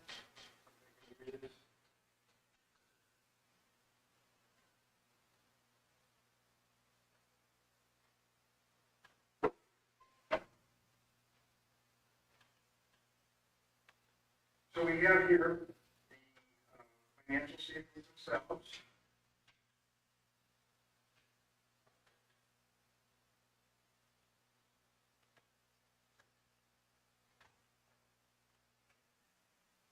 Everybody can see the financial statements? Yes. Good. This is the first sort of report that we have. That's the audit opinion itself. And as I mentioned, we have the disclaimer of opinion because of the lack of audit evidence. It's really the primary reason find some records. We did a couple of other reasons here. Management's responsibilities and the auditor's responsibilities. And then there's, of course, there's some supplementary information in the financial statements, which includes the various schedules required through the state audit rule. And then there's also the schedule of expenditure awards.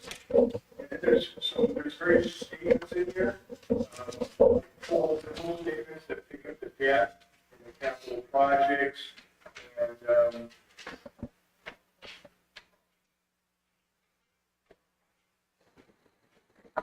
And then there's an income statement that's, I think that what everybody's used to here is the various funds that the district has, like the general fund, which is the primary operating fund of the district. And that is the fund that has the biggest amount of activity that flows through. One thing to point out here, again, June 30th of 2022, 3 years ago, I'm sure a lot of things have changed in the last almost 3 years, but you can see, for example, here, that the general fund has a deficit of cash after it loans funds to all of the other funds to make those funds whole. So the general fund is the fund that loans all the other funds, and in this case, there was actually a shortfall of cash in that fund, so you have a deficit in that fund after it loans out everything. So in essence, it's then borrowing back from capital projects or debt service funds to make everything work. Because you can see at the end of the day, the district had plenty of cash, it just didn't have enough cash in the general fund. So you see the $4 million cash. And up front, these are the major funds up front, and then you'll see a whole bunch of footnotes, and behind the footnotes, you'll find all the minor funds, and so there's probably a good 30 or more funds in these financial statements. I'm going to skip past all that in the interest of time, unless, I mean, I can go through every number. We could be here all night. And accountants, we love to do that, but I think in the interest of time, I'm going to get past all these statements and go to the audit findings that we're required to discuss.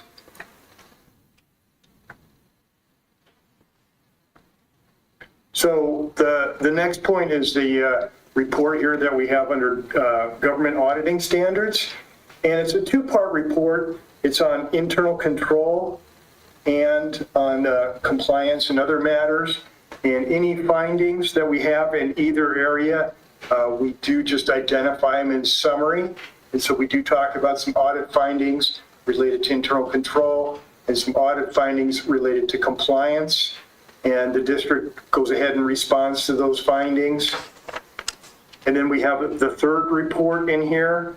And this report is the federal awards report.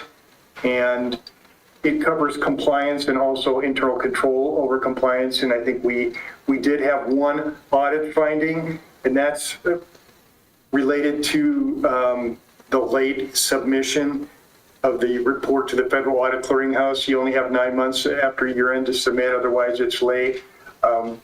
There is a schedule here of prior audit findings, and you can see that there's 9 prior audit findings. And looks like we had 1, 2, 3 resolved and 6 repeated. So those repeated findings are part of the audit. I did mention if we just had 1 page and that's all we had time for, we would go to this 1 page that summarizes the audit. As I mentioned, the disclaimer of opinion on the financial statements.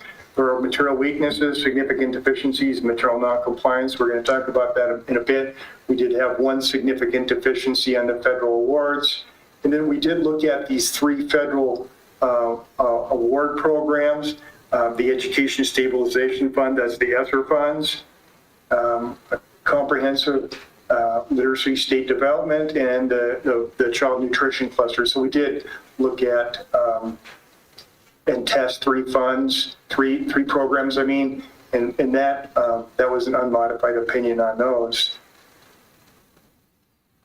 So the first finding, and I'm not really going to spend a lot of time on it since this is so historical now at 3 years, but the first finding is material weakness over documentation primarily. You can see that, we did testing of a number of different areas, and we just simply couldn't get all the documents that we were looking for in order to issue an opinion. And, when you have in a sample, you have 30 of them of 40 that you're missing. Well, you can just imagine the entire population is going to have a lot of missing items. The second part has to do with financial close and reporting. There were lots of adjustments in the process, and there was simply, not a lot of proper support for journal entries that were made. And then the bank accounts, there's transfers that remained uncleared. So even though I think you look at the overall cash balances, you have quite a large dollar amount at about $4 million. But some of the inner relationship between the accounts, those things haven't been cleared out timely or at all during the course of this audit. Fuel cards, you can see the comment on fuel cards that those were not monitored. So that becomes also a weakness in that process. Bank accounts, there were a number of bank accounts that had some discrepancies in the reporting, not only to the Public Education Department, but within the district. School Personnel Act, this is really a common finding for districts, just because there are a number of things that you have to do to maintain compliance. And here we talk about background checks and training, that there's some deficiencies there. Of course, you can imagine with the difficulties that the district had with the numbers, that there were budgets that were over budget or funds that were over budget, or required to present those. That's a state compliance finding.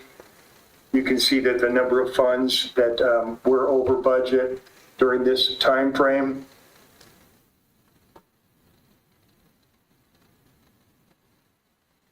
Use of restricted funds for general operations, that's a repeated finding.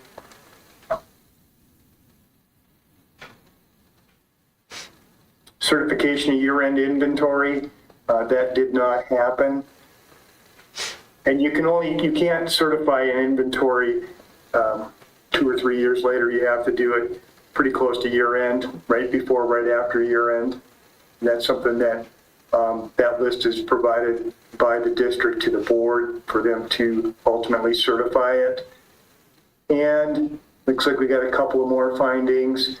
Disbursements, so the purchase order was created after the invoice had already been issued and received. So obviously there's a process where you start with the requisition, then you do the purchase order, then you submit to the vendor what you would like to get, the goods or services, and then they provide those and then provide you an invoice. So purchase order after the fact is what I would call that. The late audit report, so the audit report itself is due no later than November 15th. So this report should have been completed by November 15th of 2022. And then lastly, the Federal Audit Clearinghouse. You have 9 months after year end to submit your federal reporting package. That was submitted a couple of days ago, and Frank certified it for the 22 audit. So that's done and behind us, but it is a late filing. And then, as I mentioned, we did have an exit conference on March 12th. So that covers, at a high level, the results of the audit, and would stand for any questions the board might have. Any questions?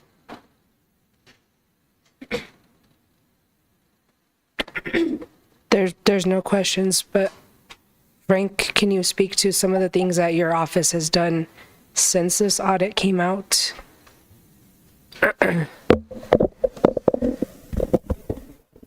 Yeah, what Scott had said, it's been 3 years. I tell you, it's been the longest 3 years of my life.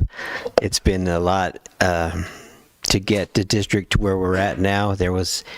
We had to start with a lot of the day-to-day operations, accounts payable, purchasing, everything we had to just revamp and build processes for, And we've come a long way, but we still have a long way to go when it comes to these audits. We do have our day-to-day operations running, and for the most part, they're running good.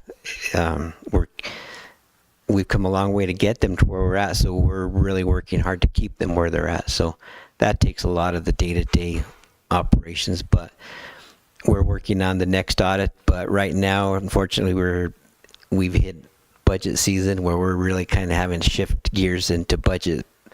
But that'll be for a couple of weeks, and we'll be able to get back on board for this 2023 audit. So it's been a process, and working with Scott and Audrey has been great. They're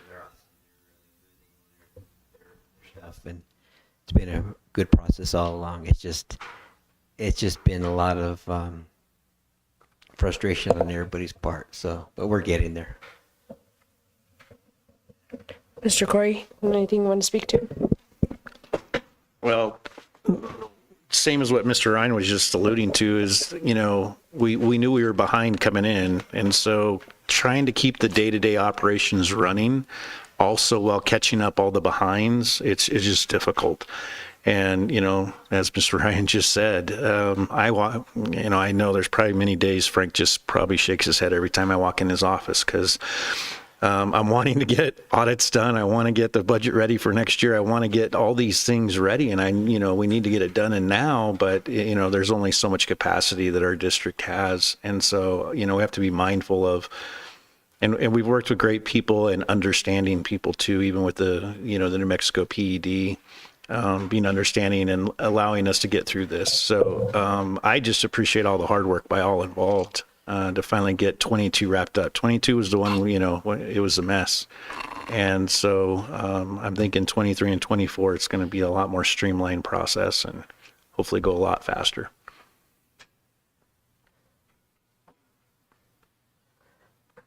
I don't think there's any other questions from anyone. Thank you for your time. Thank you. We look forward to this next audit. I think it'll go much quicker. It has to, because we can't wait 3 years to get one completed. So I'm hopeful that we can get back into it after Frank's caught up on budget and start getting through things. We're hopeful too that it does not take 3 years. Should not. Thank you so much. Thank you. Thank you. Everybody have a great day. Okay, that brings us to. So hang on, just a quick update. Frank, how much is 23's loaded right now, percentage-wise? There's 125 items that we have to submit to them. And yeah, I'd say we're probably about 40, 50 of them are loaded in there. So That's what my guess was around 50% of it. It's already loaded right now. So Okay. We're well on the way. Okay. All right. So that after hearing the presentation, I'd entertain a motion approval of the fiscal year 22 audit. I move that we approve the fiscal year 22 audit. Okay, do I have a second? Second. All right. All those in favor signify by saying aye. Aye. Opposed, same sign. Okay, that passes. That moves us to item D, approval of fiscal year 2025-26 district calendar. And do you have the calendars printed, or I didn't see it in the packet? It's right here. No. I see it. Yeah.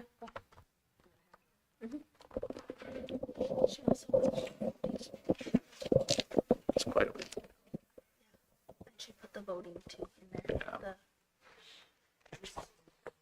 Do you want me to pull it out for you?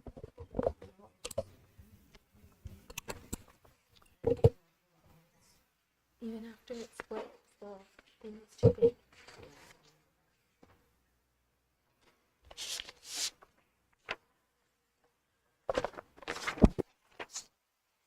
There's the 3. Does anybody want one? Yeah. Oh, sorry. I'm a digital girl already. This is the one that has the votes. So she- votes for- Would you like me to get started? Okay. So good evening, Mr. Corey, members of the board, President McGay. In front of you, you have the calendars. Now, I'll talk quickly about the process. So what we did is we gathered a committee, and that happened in February. We still didn't have a whole lot of guidance in February, but we thought, let's just get started.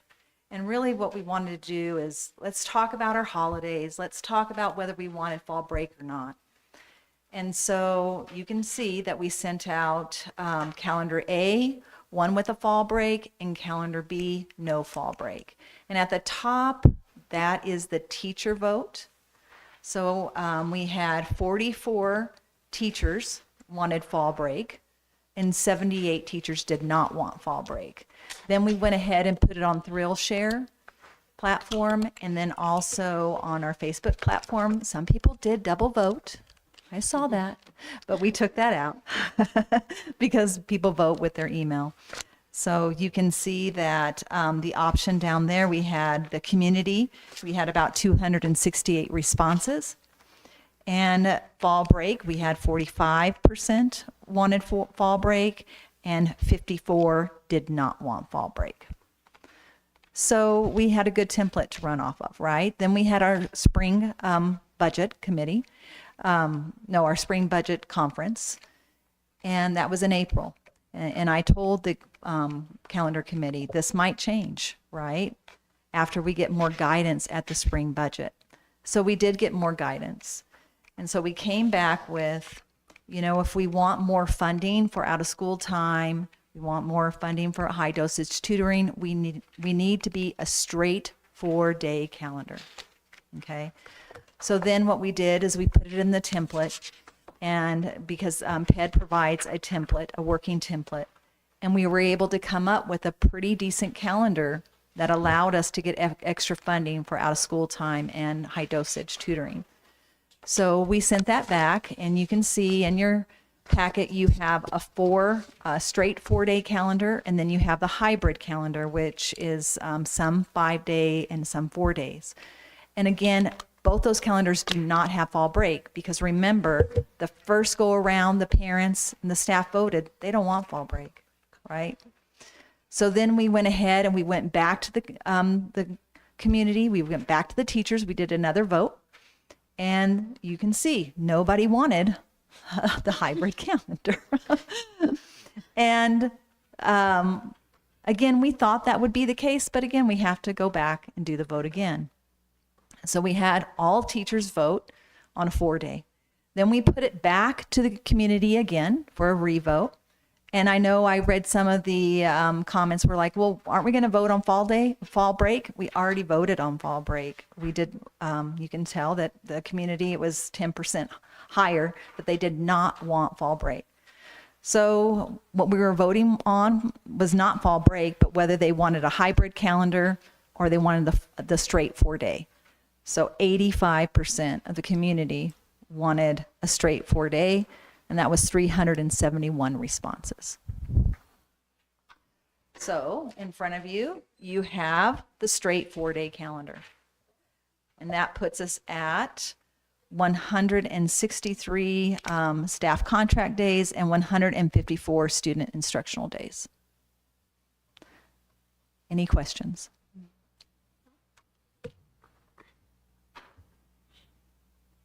I think it makes it pretty consistent that we try our best to do a 4-day week.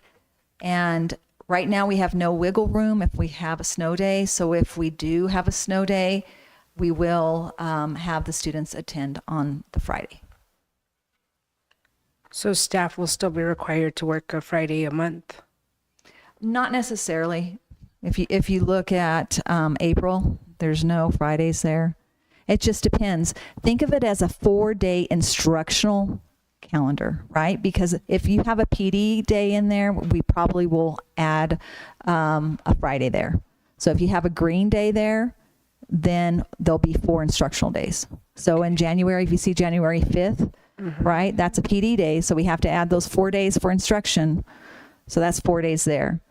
If you go down to February, the 20th is a parent-teacher conference, but we want those kids in school for 4 days. So yes, the teachers work on that Friday.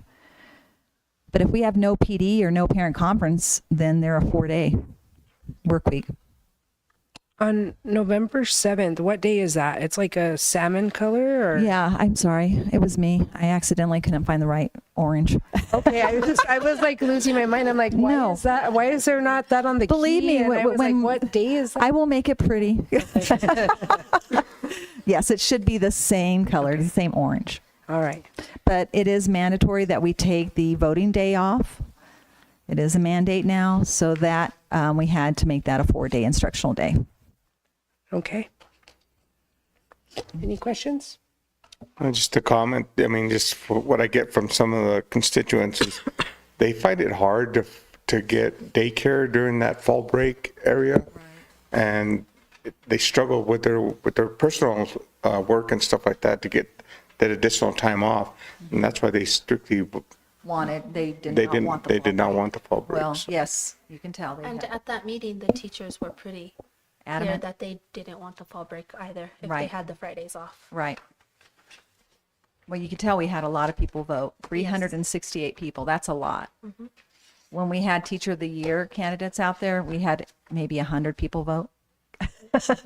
So that tells you if 368 families voted, it means it's important to them. Yes.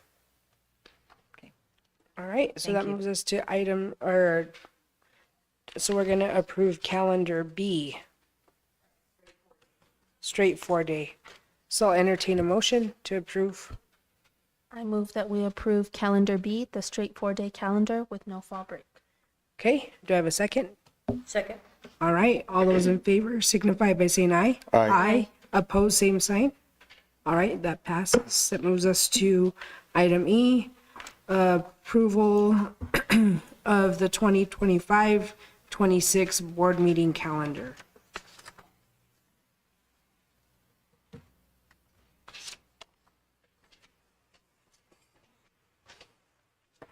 Is there any questions? Yes. Go Are we ahead. Still doing 2 board meetings a month? As of now, yes, but I would love to get to 1 meeting a month. I don't know how the rest of you guys feel about that. That's the goal. I know the city of Bayard has gone to 1 meeting a month on a Wednesday. I think it's like mid-month. It is a lengthy meeting, but it's just 1 meeting. So I think it's definitely a conversation to have. I don't think anyone would argue. And we'd have to look at policy, but I think the wording in there is like, we're not strictly tied to it, but I'd have to look at the policy. So what do we want to do? Maybe table? Yes. Okay, Can we table? sure. We'll look And up, then, we'll look up policy and then we'll report back. Okay, sounds good. And I mean, if it was like a dire situation, we could always call a special board meeting if it was needed. Right. But I think it would be good for our staff and for us. Once a month would be good. All right, I'll entertain a motion to table. I move that we table the board meeting calendar for 25-26 school year. Okay, is there a second? Second. All right, all those in favor signify by saying aye. Aye. Aye. Okay, that is tabled. That moves us to item F, approval of fiscal year 25-26 finance and audit committee calendars.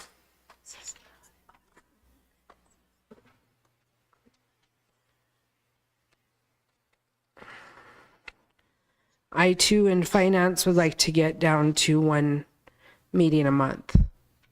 I know we haven't always been able to do that, but when I look at audit and finance, I'd rather be an audit committee. I'm like, I'll gratefully give up my seat on finance. Sorry, we're full.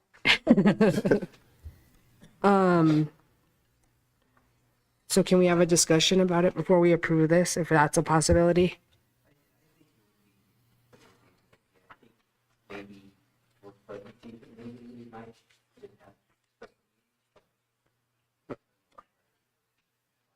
Okay.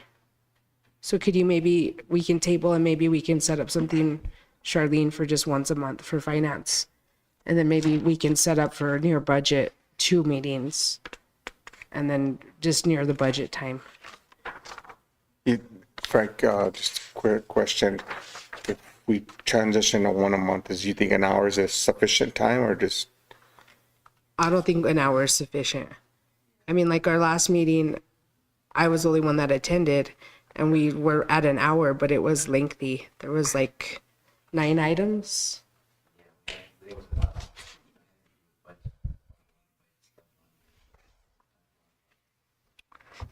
And then like our next meeting, we're going to discuss stipends and salary schedules. So I feel like that's going to be lengthy too.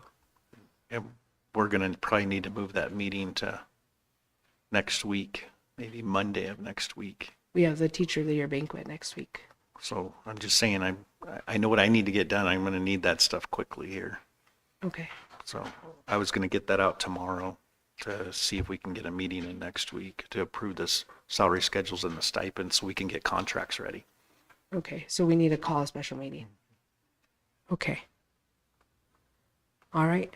So I would like to table the finance committee calendar, but how does everyone feel about audit?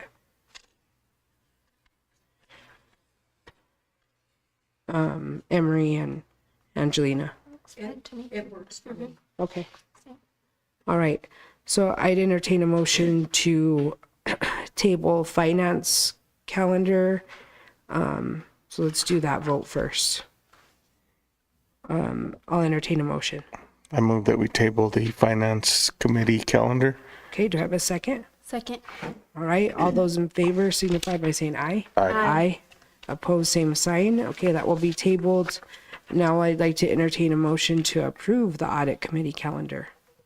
I move that we approve the audit committee calendar for Okay. 25-26. Do I have a second? Second.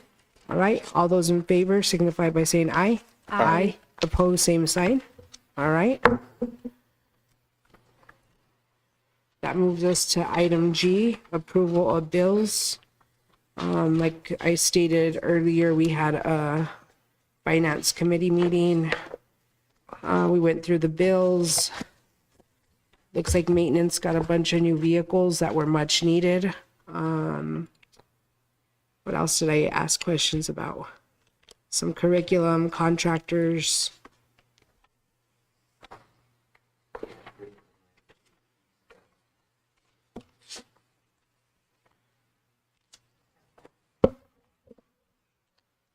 It wasn't as lengthy though, because we had just met, so. Are there any questions on the bills? All right, seeing none, I'll entertain a motion to approve the bills. I move that we approve the bills as presented. Okay, is there a second? Second. All right, all those in favor signify by saying aye. Aye. Opposed, same sign. All right, that moves us to item H. Approval of budget transfer 24-101, Title I, Part A, ESA, and this did go through the Finance Committee.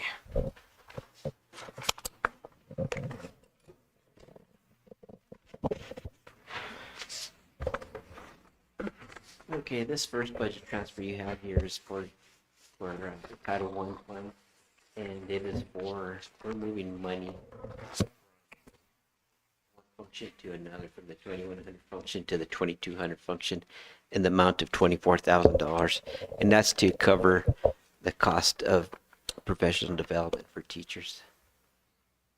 We've had a number go on. We've had the Beyond textbooks and Amplify Science and so on that we're putting in place, so that's to cover those costs.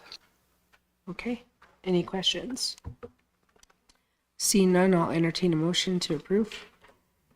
I move that we approve the budget transfer 24101 for the Title I, Part A, ESA. Okay, is there a second? Second. All right, all those in favor signify by saying aye. Aye. Opposed, same sign.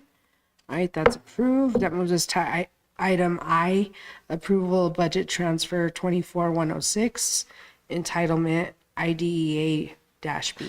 This also came through Finance Committee. Okay, once again, this is another budget transfer in the in the IDB Entitlement Fund, and it is to cover the cost of professional development. We've sent our special ed director to, she goes to quite a bit of statewide director meetings, and also she's going to some national trainings so that's transfer is an amount of $10,000, moving from, once again, from the 2100 function to the 2200 function for professional development. And I've asked for next meeting for her to present on all these conferences she's attended, so she can give us up-to-date strategies and things going on in special ed. She just wasn't able to attend tonight because she's at a conference.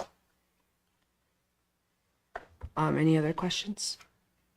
All right, I'll entertain a motion to approve. I move that we approve the budget transfer 24106 entitlement IDEA-B. Okay, is there a second? Second. All right, all those in favor signify by saying aye. Aye. Opposed, same sign.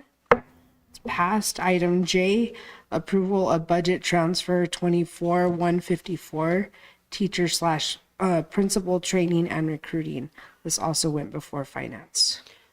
Okay, this transfer is in the amount of $2,999.95, and it is to cover the indirect cost of this grant, and it's moving from the 1,000 function into the 2,300 function. And what happened is when I built this budget back in May, there wasn't enough indirect cost budgeted at the time, so I'm just correcting this. Any other questions? Nope. Okay, then I'll entertain a motion. I move that we approve the budget transfer 24154, the teacher principal training and recruiting. Okay, do I have a second? Second. Thank you. All those in favor signify by saying aye. Aye. Opposed, same sign. Okay, that moves us to item K, approval of initial budget 25141 Child Care and Development Fund. This also went before the Finance Committee. This fund this is where we account for the money that the daycare generates from the state. And we use this money to pay for salaries of our director and salaries of our aides, and also to provide all the supplies and materials, the training, the curriculum, the professional development through maintenance and repairs. Everything is covered in this grant. And this should have been in our budget when we started this year, but it was left off. And when we received our budget back from PED, they removed a number of items, and this was one of them. So you'll see some of the upcoming initial budgets that we have for the same reason. But this budget is in the amount of about $459,000. Any questions? Okay, I'll entertain a motion for approval. I move that we approve the initial budget 25141 Child Care and Development Fund. Is there a second? Second. Okay, all those in favor signify by saying aye. Aye. Opposed, same sign. Okay, that moves us to item L, approval of initial budget 25272 DOJ COPS Award. This also came before the Finance Committee. Okay, this one is the same thing. It's an initial budget which was left off. When we received our budget back from PED, it wasn't on it. So we're just going through the process of getting it put on now. It's in the amount of $194,392, and this was part of a $500,000 grant we received last fiscal year. And this money carried into this year, and we finished up the projects, and these projects were used to install security cameras at some of our schools. So this is just in order to put a budget in place for this money that was spent. Okay, thank you. Any other questions? Seeing none, I'll entertain a motion for approval. I move that we approve the initial budget 25272 DOJ COPS Award.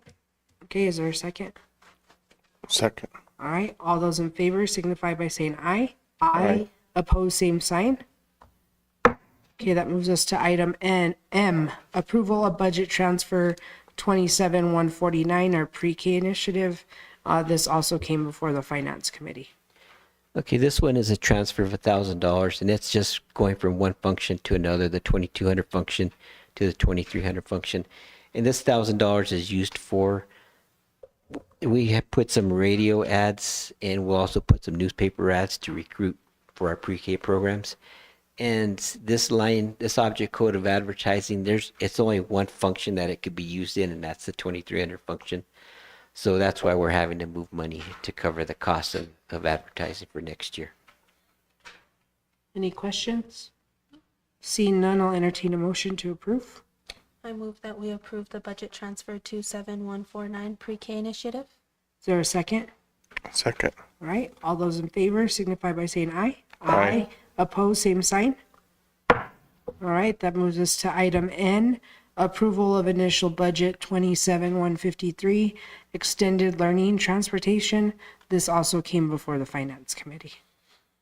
Okay, once again, this is an initial budget that was left off of our budget that came back from PED.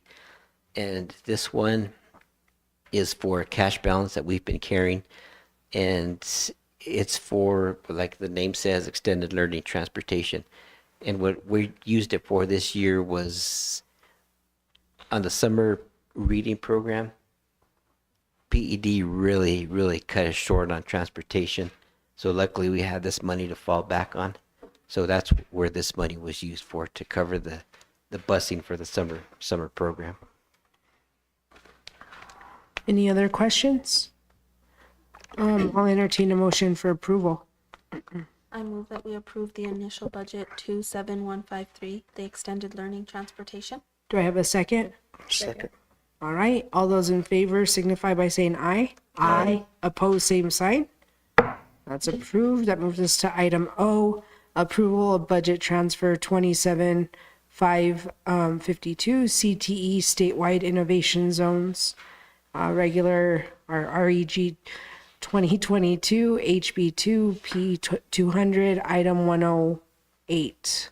This also came before the Finance Committee. Okay, this transfers the amount of $6,000, and this is going from one function to two other functions, and it was originally budgeted professional development, but it's just spreading it throughout the budget. And this covers the cost of travel for our high school principal and our curriculum director to visit other schools. They're required to visit other programs, and this just covers the cost of their travel. Any questions? Seeing none, I'll entertain a motion to approve. I move that we approve the budget transfer 27552 CTE statewide innovation zones. Okay, is there a second? Second. All right, all those in favor signify by saying aye. Aye. Opposed, same sign.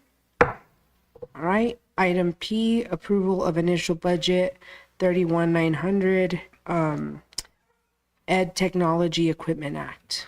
This also came before the Finance Committee.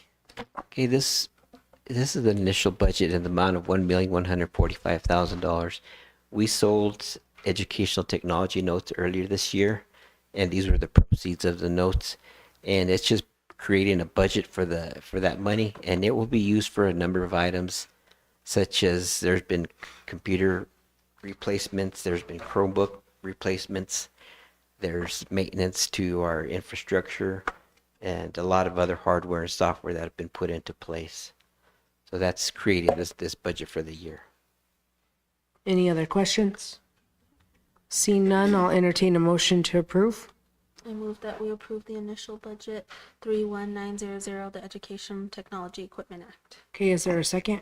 Second. All right, all those in favor signify by saying aye. Aye. Opposed, same sign. All right, that moves us to item Q, approval of budget increase 11000 operational. This also came before the Finance Committee. You missed an exciting meeting, David. I had to work till 10 o'clock that night. Yeah. Okay, we received notification from the Public Education Department that our operational budget was increased by $716,000, and they haven't given us the definite numbers and why it was increased. They just told us it had to do with our calendar for the current school year that we're in. So it was a nice surprise to get this email that we had this much more money. So what we're going to do is we're just going to kind of spread it throughout our budget into some of the functions that are kind of running low on funds. The big one was the 2100 function, where we spend a lot of money in providing special ed services, contracted special ed services. So we had some really big ones in there. I remember when we built the budget, I just kind of left those short because we didn't have enough to go. And I thought, okay, hopefully we'll get an adjustment and I'll be able to fix those. So that's what happened. We got our adjustment, and that's where I'm putting those into. The other area of the budget where I'm putting some money is into the 2500 function, which is the central services, which pertain to our IT, our business office, our HR areas, and I'm putting some money into those areas, having to do mainly with the employee benefits and maintenance repair of equipment, software. The other function of the budget I'm putting into is the 2600 function, which is operation and maintenance of plant, which covers our maintenance department. And I'm putting a lot of money into maintenance repair of buildings, employee benefits, and some of the salaries we didn't have enough budgeted to cover our maintenance staff, and supplies and materials also. So all of that together comes out to $716,849.47. All right, any questions? Seeing none, I'll entertain a motion. I move that we approve the budget increase 11000 operational. All right, is there a second? Second. All right, all those in favor signify by saying aye. Aye. Opposed, same sign. Okay. Moves us to item 8, our finance committee report. We just heard all those budget transfers and initial budget increases. We talked about the bills. The big thing that we're going to meet on is Mr. Ryan worked on the salary schedules to reflect the legislative things that recently passed that we're mandated to do as a district. The salary increases for teachers, 4% increase across the board for all other employees. He did inform me our insurance is going up, so that extra 700,000 is going to come in handy to kind of balance out things. We're going to really look at stipends. Mr. Corey sent out an email to people to tell us why they should continue to receive a stipend if they're going over and beyond, because we may consider paying them more. But if they're doing these additional duties during their regular workday, they're not really going over and beyond. So at our last meeting, we only had like 7 responses from people. So if they don't respond, we're going to consider them not getting a stipend anymore. That was a directive that came from him that they needed to respond to that email. A lot of the SAT chairs did respond, and they do. As a teacher, I know the amount of work that goes into that. So be curious to meet and see how many more have came in. How many more people have responded? Yeah. And when was the deadline? The 29th? It was, I think it's tomorrow. Yeah. Tomorrow by 5 p.m., right? Okay. All right, and that concludes my finance committee report. Any questions? All right, that moves us to item 9, audit committee report. And we haven't met since our last. Okay, you guys, are you guys meeting this month or? Yes. Okay. We had to cancel because of the budget conference. Oh, okay. All right. All right, that moves us to item 10, board members' reports. Mrs. Harden, would you like to start? Yes, I'd just like to thank the community that went to Emmett's funeral. That was really a hard thing to go to. But the community just did come together, and I'd like to thank them for that. And I'd like to express my condolences to the Sleep family and the Shepherd family. Thank you. Thank you, Mrs. Harden. Ms. Heredia? I would like to echo and give my condolences as well to the family and the friends and all those that were affected by that tragedy. I would like to give kudos to the teachers with Teacher Appreciation Week, just 1 week away, and this being the craziest, busiest time of year with testing and wrapping up and all those things. And give some credit to Charlene and to Mrs. Chavita for doing the Teacher of the Year banquet. It's always a long, and they do such a good job planning, and it takes a lot of time. Charlene probably goes home and works more, even though she does so much here. So, and thank you to the principals that presented tonight. Mr. Gropp for showing us all of the fun and exciting stuff with the store. Yeah, and I'm really interested to see all of the last minute end of the year scores and things that go on. Thank you. I too would like to give my condolences to the family. It's so hard to lose a student in our district. I'd also like to thank the maintenance staff for the turnaround on the ticket booths that Mr. Guadiana had requested. They did that. I mean, it was quick. Same, a huge shout out to Teacher Appreciation. I know it's a busy time of year. I hope you guys remember to give yourself grace. A huge shout out to our principals. Mr. Gropp, I give you a hard time all the time, but you're doing a great job. So thank you. And our athletics, I'm looking forward to going to see softball and baseball play this week. Thank you. Mr. Terrazas. Same thing, echo what everyone else is talking about. Excuse me, the condolences to the Shepherd family.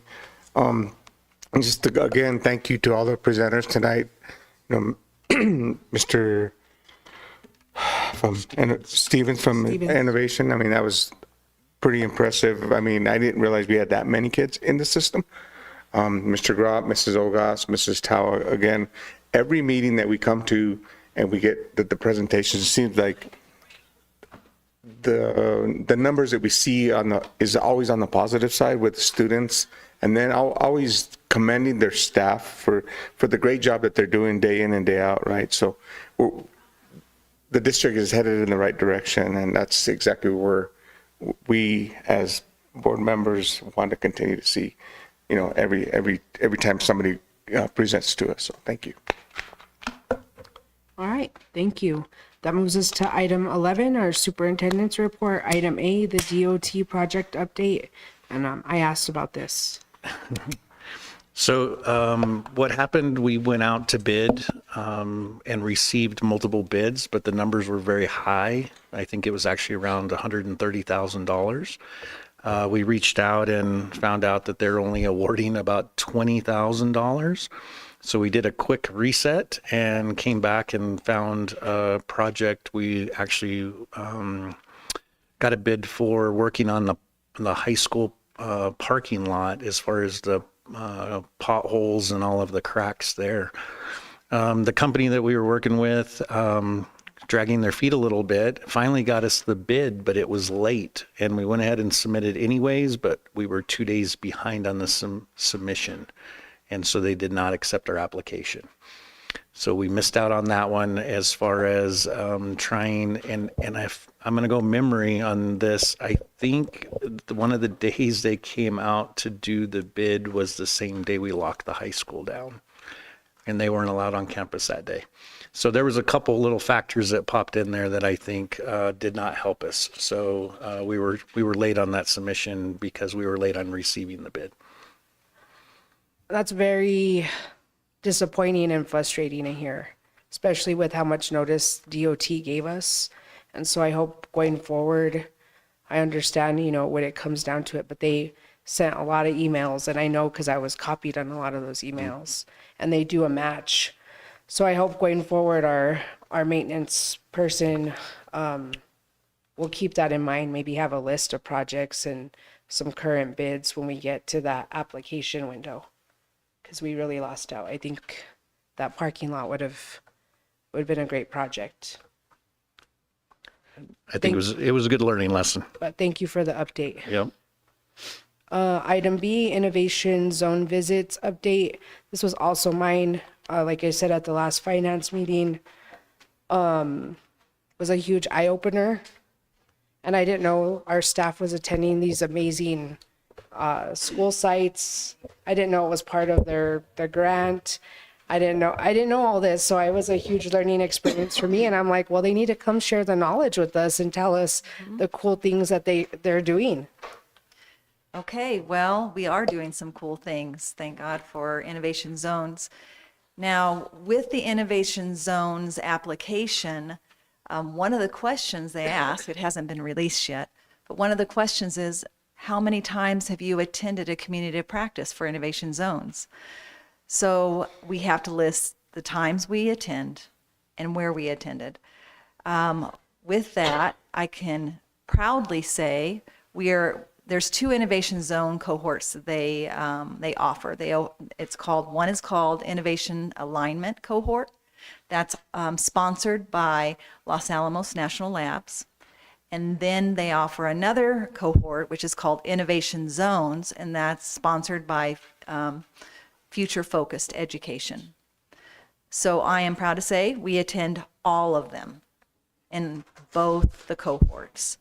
And it can be pretty lengthy. So it's usually 2 meetings a month. And one of those meetings could be a school site visit. With that, the innovation zones, they do pay for our hotel, but they don't pay for our food. So I think that's a pretty good deal, that we can go and visit these schools around the state, and they pay for the majority of our travel. So do we pay up front and then they reimburse us? No, they pay for it. Okay. Yeah, they pay for a lot of it. Yeah. So Frank, I'll talk to you about that. Yeah. Because there was meals. They're meals. We're not, they don't pay us back for our meals. okay, because we saw charges for jewelry like for a week in Las Cruces. I'm not sure what that could be, probably something else. That's why I wondered don't know. if we paid Yeah. and they reimburse us. Yeah, you can Okay. talk to Frank about that. All right, thank you. But that is one of the benefits of being in the Innovation Zone cohort, is they pay for a lot of that, the travel. With that, either me or Corey has gone to a school visit, right? One of us tries to attend the cohort. There's many a times that there's only one of us in the cohort meeting because it's during the day, or, like last time he couldn't attend because of testing. But we do try to make it, because again, we want to make sure when we write the grant for innovation zones that we can say, yes, we have attended every single community of practice with innovation zones. I love it with anything, right? Online meetings are great, but it's so much different when you're able to meet with people that also receive the innovation zone in person. Building those relationships with people that are doing the same grant that you are, that's when the learning happens. So we've been able to see capstone presentations, which is really neat. I mean, I went to one school in Albuquerque. They had their students present that day, and I was even able to do a rubric on one of the kids that presented on the capstones. So we've gotten some ideas of how to move forward with capstone presentations. This year we did it more of like a science fair, where the kids presented with a trifold, and when you go around, you judge them, right, with a rubric.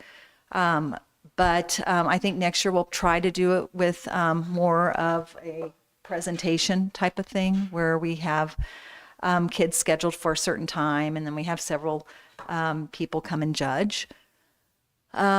We've also, I think it was during Cloudcroft, where we are able to see the pathways in action, right? And that's really cool. We're able to walk into the classrooms, look at the teacher, watch the teacher teach, and then also we learned about a 3D printer, didn't we? today about, we walked into the business pathway at Cloudcroft and we're like, this is really neat. What do you use these for? So we also learned what to purchase for some of these pathways. Because when you're writing a budget for innovation zones, you're like, what do they need for this pathway? I have not a clue. So it will help us write the innovation zone grant. What else? I just wanted to know what parts of the state you visited. Okay. And then I think one of Sure. the questions I had too was, our instructors, like our teachers, can they also go and visit? They can. These school sites? They can, but they have to be part of the innovation zone cohort. So when I sent out the invite to be part of the cohort, I don't want to pressure anybody, but nobody signed up. So none of our teachers are part of the cohort, but they're allowed to teach the courses? Yes. It's like a community of practice, right? Okay. Innovation is part of CTE. Innovation is not its own curriculum. Right. So innovation partners with CTE. They're not called pathways anymore. They're called Clusters. Mm-hmm. And so I was able to go to Cloudcroft. I know Suzanne went to Las Cruces last week. Last week we went to Las Cruces High. I'll say this. It's really cool to see it in practice, but it's really cool to share what we're doing as well. And you guys saw a little bit of it with Mr. Stevens. I came from Aztec, and I can tell you in Aztec, with their businesses, they're close to Farmington. They're about 8 to 10 miles. And Farmington's a huge, it's bigger than Silver, a lot bigger. And they have between 50 to 55 businesses. For us to have someone like Shane that has 74 businesses that we don't have enough students for businesses, it's a good problem to have. And there's only 2 schools in the whole innovation cohort that work together, that share a person, and that's Cobre and Silver Consolidated schools. And so a lot of people are asking us questions. How does this work? And I'll be honest with you, without Shane, a lot of this work would not have happened. I don't have time to go out and look at businesses like he does. He goes out and follows up with our students. We interview all of our students, and we had some hard conversations this year. Last year, like he said, we had a lot of students that were just within our district. That's not what innovation's about. Innovation's about aligning internships with their career interests. And we had one student, well, I want to be a nurse, but I want to go work in Hurley Elementary. And we had to tell the student no, because this is not what it's for. Let us find Gila Medical Region Center or something in the medical field where it's more aligned with your career interests. So we've gotten really smart about our innovation zone. It was really cool to see Cloudcroft. I went up there. It was about passed out because it's like 6,000 feet. And I'm from Texas, and it's like 100 feet elevation in Waco. But we saw the 3D printers, and they're like, hey, this is what we do with our business pathway. And also our when awards. they print it out with their awards, that's what they give to their teachers. And so we got to talk with that business teacher, and she was like, we have this 3D printer. It's not that great. We bought 2 of these, and this is the best. This is the one you want. And so we actually are going to buy, I think, 5 of those I think it was 5. for our business, because we could do a lot of things with that 3D printer. And so those are the kind of things that we take away, and then they also take a lot away from us. We're like, wait, you work with Silver? Like, for example, you talked about CNA. If any student wants to be part of CNA, we're going to send them to Silver for the first 2 periods. If any kid wants to be part of our business pathway from Silver, they can come to ours in the first 2 periods. So we're So we're starting gonna to share students pathways. as well, and really combine our resources. And that's what's innovative about Cobre and Silver in Grant County, is that, we'll go on the football field and we'll try to kill each other, but at the end of the day, we're the same people. We shop at the same Walmart, and we really combine our resources and really gotten smart that way. So I asked this of Shane, is there a plan for them to come visit our site? Eventually, Probably next year. What does that entail on our end? So basically, it's just a day where they come and they look in classrooms. They'll probably look at our CT pathways. When the spirit store is open, we'll show them, and kids making products. We'll show them the welding shop. We'll show them the woodworking.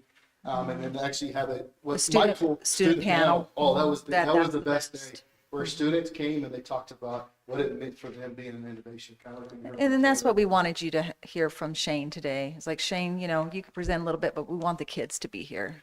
They really highlighted their students. And I mean, when you want to get down to the nitty gritty, we have awesome students. I mean, you saw one today, you saw 4 today. And so when we have that official site visit, we'll take them around, we'll show them our programs, but we'll have a student panel like Cloudcroft did, and they can ask questions. And that's where I learned the most. Is one kid was trying to get into, what is that, the Rocket place over there by White Sands? Oh, yeah. He was like, I couldn't Missile get in range. because I'm too Missile young range. for, and he goes, but I asked him, I said, is that going to stop you? Because he wants to work there. And he goes, no, I'm going to work there and become the boss. I'm going to let students come in. And so he was already like learning what he wanted to do to help the community. And so that to me was eye-opening to hear those students talk. All right, thank you so much. Any other questions? A great report, thank you. Thanks. Thank you. And then item C, spring budget conference update. This was also an ask of mine. So I'll start, but there was quite a few of us there. Spring budget, the big one is the number, so the number we're looking for is, it was 6,801 was our number this year of what we received per FTE. So that's a big one to get up there and figure that out. And then I know Suzanne attended, calendar was a lot of the big ones too, is trying to figure out calendar this year. Because of the lawsuit and other things, there was a lot of changes and a lot of things happening. And hence why you see our calendar the way it is. And really a big reason of that is we were kind of halfway in between there. So we weren't 4, we weren't 5, we were kind of in the middle. And to receive a lot of the funding, you have to go one way or the other. And so coming back to a true 4-day week calendar, the funding opportunities opened up a lot of those things. And so that was a huge thing to learn those and to do that.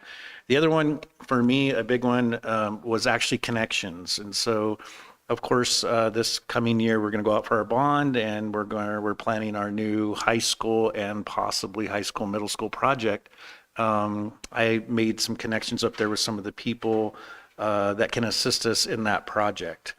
My favorite one was the lady that was on the PSFA panel that wrote the application, actually stopped now and has started her own private business.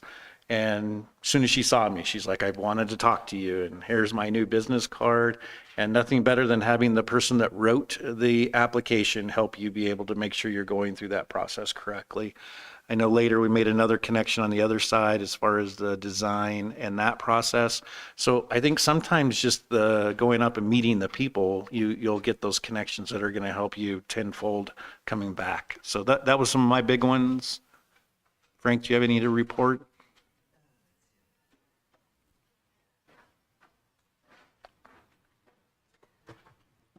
Well, one thing that we did receive back, like Mr. Corey said, the unit value, 6,801. But some of the things that I came back with too is our risk insurance premium is going to go up $77,000, which is probably about a 16% increase.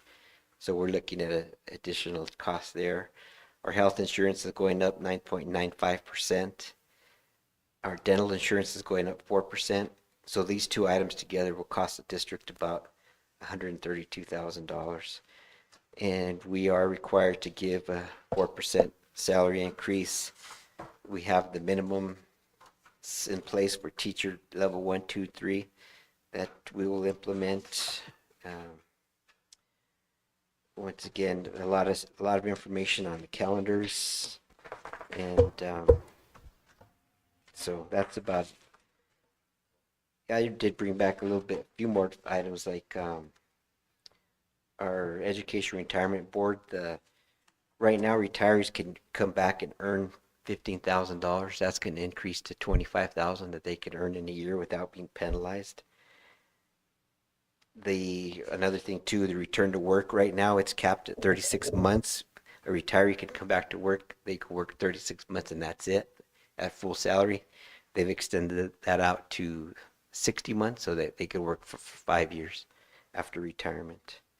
So transportation, everything's pretty much staying the same in the area of transportation. So those are the changes that I brought back. All right. Thank you. Any other questions? Just on transportation, Frank, didn't we buy 2 brand new white buses? Just the one? Because I thought we had 2 initially. Well, buses, we already had two, both of the long, but the one that I bought was, it was the shape of a conventional bus, but it is kind of souped up for activities, for Okay. travel.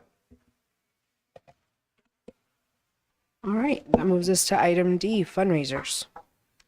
Well, it's that end of the year, so there's many, many in your packet, so I will definitely allow you to review those. But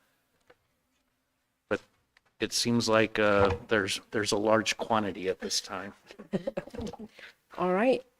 That moves us to item 14, adjournment. Do I have a motion to adjourn? I move that we adjourn. Do I have a second? Second.